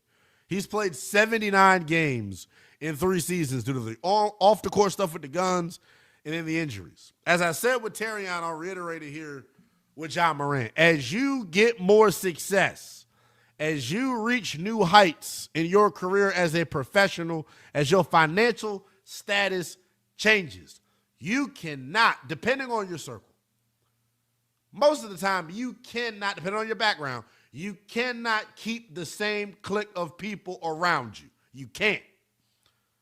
Not saying totally cut that water off and kick them to the side, but you have to have a level of discernment to know who you can ride with and who you got to love from a distance. And I think for Ja Morant, his biggest problem is not being able to, strike that balance. Because if the people around him was really his homies, if the people around him really loved him, it's no way I'm letting Ja Morant. Why are we driving around with a firearm, period? We got buku money. We can hire security, armed security detail, bulletproof. We can do whatever we want. Carrying around a firearm and then flashing it on social media is not the right thing to do, clearly. But, unlike a lot of other hosts out there across the country, I don't believe that like the past 3 years for Ja, I don't believe that that's some sweeping indictment on what his career is going to be. I believe in the resurrection. I believe in giving him a second chance, and I think he is going to maximize his second chance, and I don't have a lot of doubts about it. Here's the thing that we forget, right?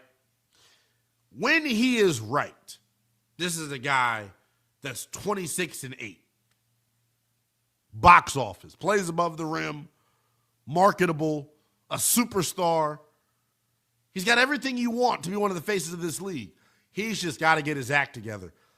And you all can probably relate to this, right? When you go through adversity in this world, sometimes, right? Think about his perspective right now for a second. He's probably shocked. He's been dealt. I know the past 3 years have been rough, but I don't think he ever saw himself outside of Memphis. Even though they've been trying to trade him for the past 6, 7, 8 months. When the reality of the situation sets in and you're actually gone, hits a little bit different, right?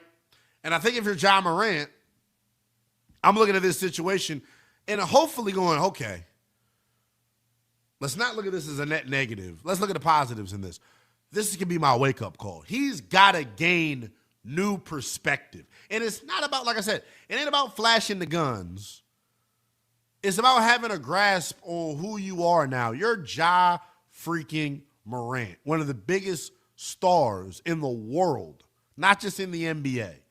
You can't hang around lions and tigers and bears anymore. You got to get out of the wilderness and put yourselves with some folks and surround yourself with folks that care about your survival, that care about your longevity. I even blame his damn father partially for this. I don't think his father has been a strong enough figure in terms of ensuring that his kids got the right support and cast around him. It's all fun and games when he's grittying up and down the sideline. I don't like when he's having to miss a bunch of time due to stupidity. But lucky for Ja Morant, the Grizzlies, to me, sent him to one of the few destinations that I thought he really could look in the mirror and go, you know what? Let's get this train back on the tracks. That's how I look at it when it comes to the Ja Morant situation. One other big breaking news item that we got tonight.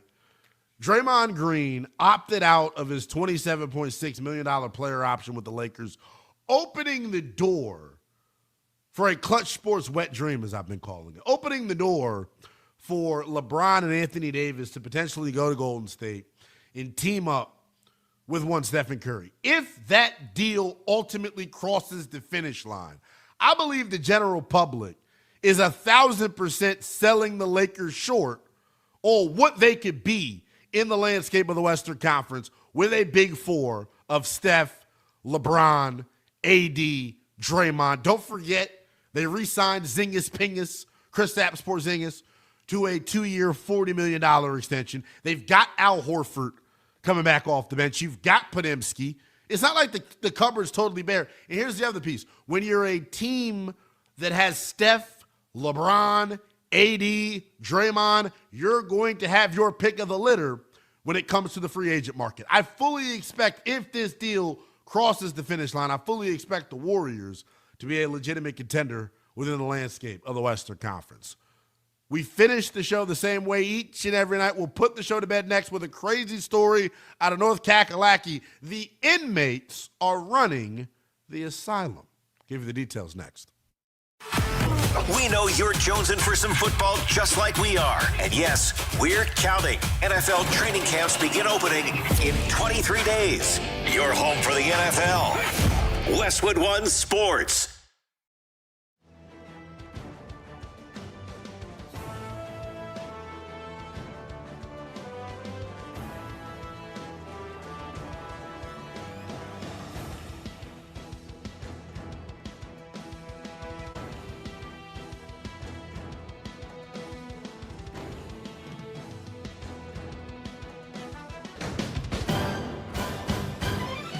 At the tone, the broadcast will begin in 4 minutes, 30 seconds.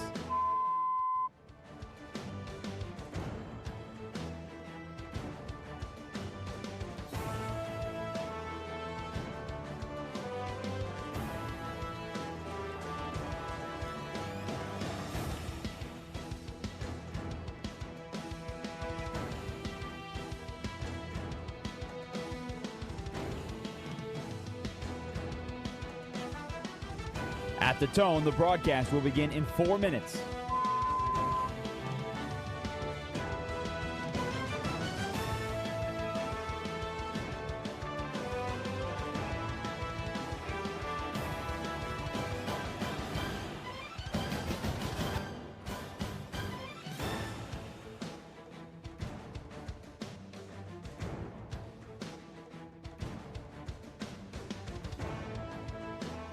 At the tone, the broadcast will begin in 3 minutes and 30 seconds.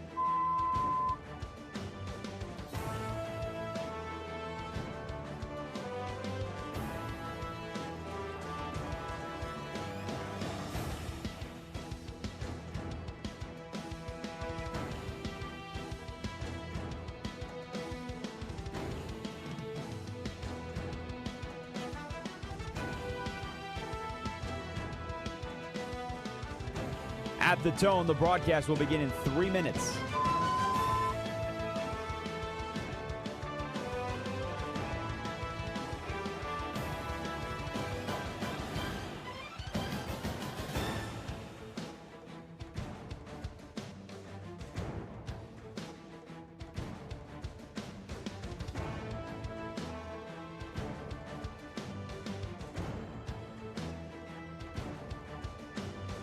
At the tone, the broadcast will begin in 2 minutes, 30 seconds.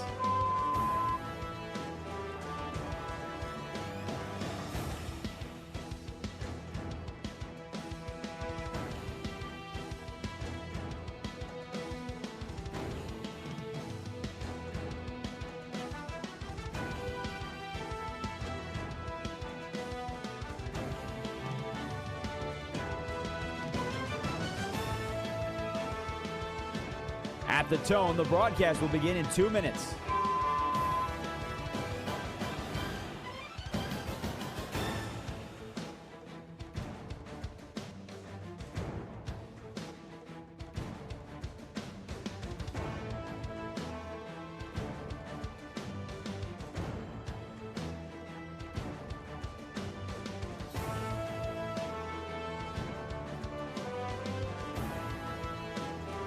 At the tone, the broadcast will begin in 1 minute, 30 seconds.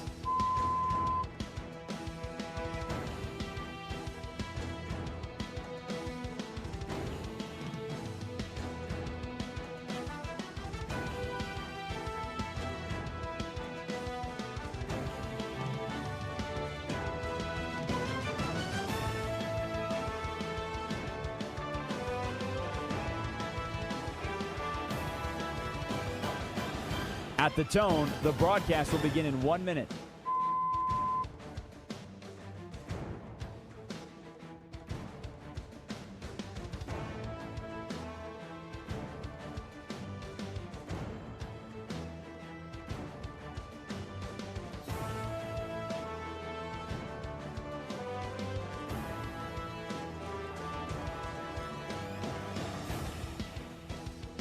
Stations, this is your final time check. At the tone, the broadcast will begin in 30 seconds.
This is Westwood One Sports Night. Here's Linnell Willingham. All right. We're going to be very quick to wrap things up here. As you all were awesome throughout the course of the night. We get our thank yous out of the way. Thank you to Mike. Thank you to our guy, Will the Thrill Dalton. Thank you to all of your calls per usual. And now we give thanks to the great state of North Carolina for providing us with our story tonight that's going to put the show to bed.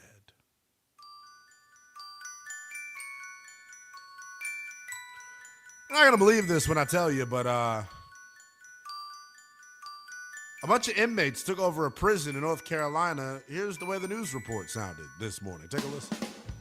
In Bertie County, where inmates at the Bertie Martin Regional Jail in eastern North Carolina were able to overpower and seize control over the jail early this morning. This is a look at some video that we received from our sister station from that scene that's still active here, where you can see the huge law enforcement presence here. Now, we can report that several detention officers are now safe after they took control over this facility. It began at around 5:30 this morning. According to the SBI, a total of 88 inmates and 3 guards were inside the facility when the incident began, and one of the guards was able to escape with 2 others taken hostage. At around 9:30 a.m., the SBI said authorities were able to negotiate the safe release of 18 inmates, and the 2 guard hostages were unharmed. How in the hell? Well, this is where I tag you in, pal. This is your hometown, if I'm not mistaken. It's where you call home. This is the house. How does a jail get taken over by inmates to where they're held hostage, the guards? First of all, when I did some deeper diving, there were 3 guards total on this shift when the takeover happened. I don't know who's the mayor of North Carolina, the governor. Do better. We gotta better support our jails, don't we? Jeez Louise. So, I mean, it just sounds like the type of situation where it was maybe like a break time or something like that, and the inmates they teamed up. Because, I mean, that's a lot of inmates to a little security. That's the overarching point for me is why in the hell are only 3 guards responsible for hundreds of inmates? It's a recipe for disaster. Cause you know how like you get them out in the yard and like they're playing basketball or whatever at recess, prisoner recess, and then they just team up, man. They get the game plan together. If you were like negotiating with a group of prisoners to like get them to free the guards, like what do you bribe them with? Freedom? I mean, that's all you got. I mean, that's all you got. They would know that you're lying, though. So, like, I don't know. I'm going to do some more research into the situation. This thing was fascinating to me. My phone's about to die, so I hope shout out to North Kakalaki. The inmate to prisoner ratio was the thing that stood out the most about this. Here's what the headline read on our local ABC affiliate. Guards freed after inmates seize control of a North Carolina jail. That is a headline in 2026 that we should never, ever read. Thank you for everyone's participation, and I think you will. Thank you, Taz. Thank you for the calls. Drake Toll, what up, player? He takes you next. This is Westwood One Sports.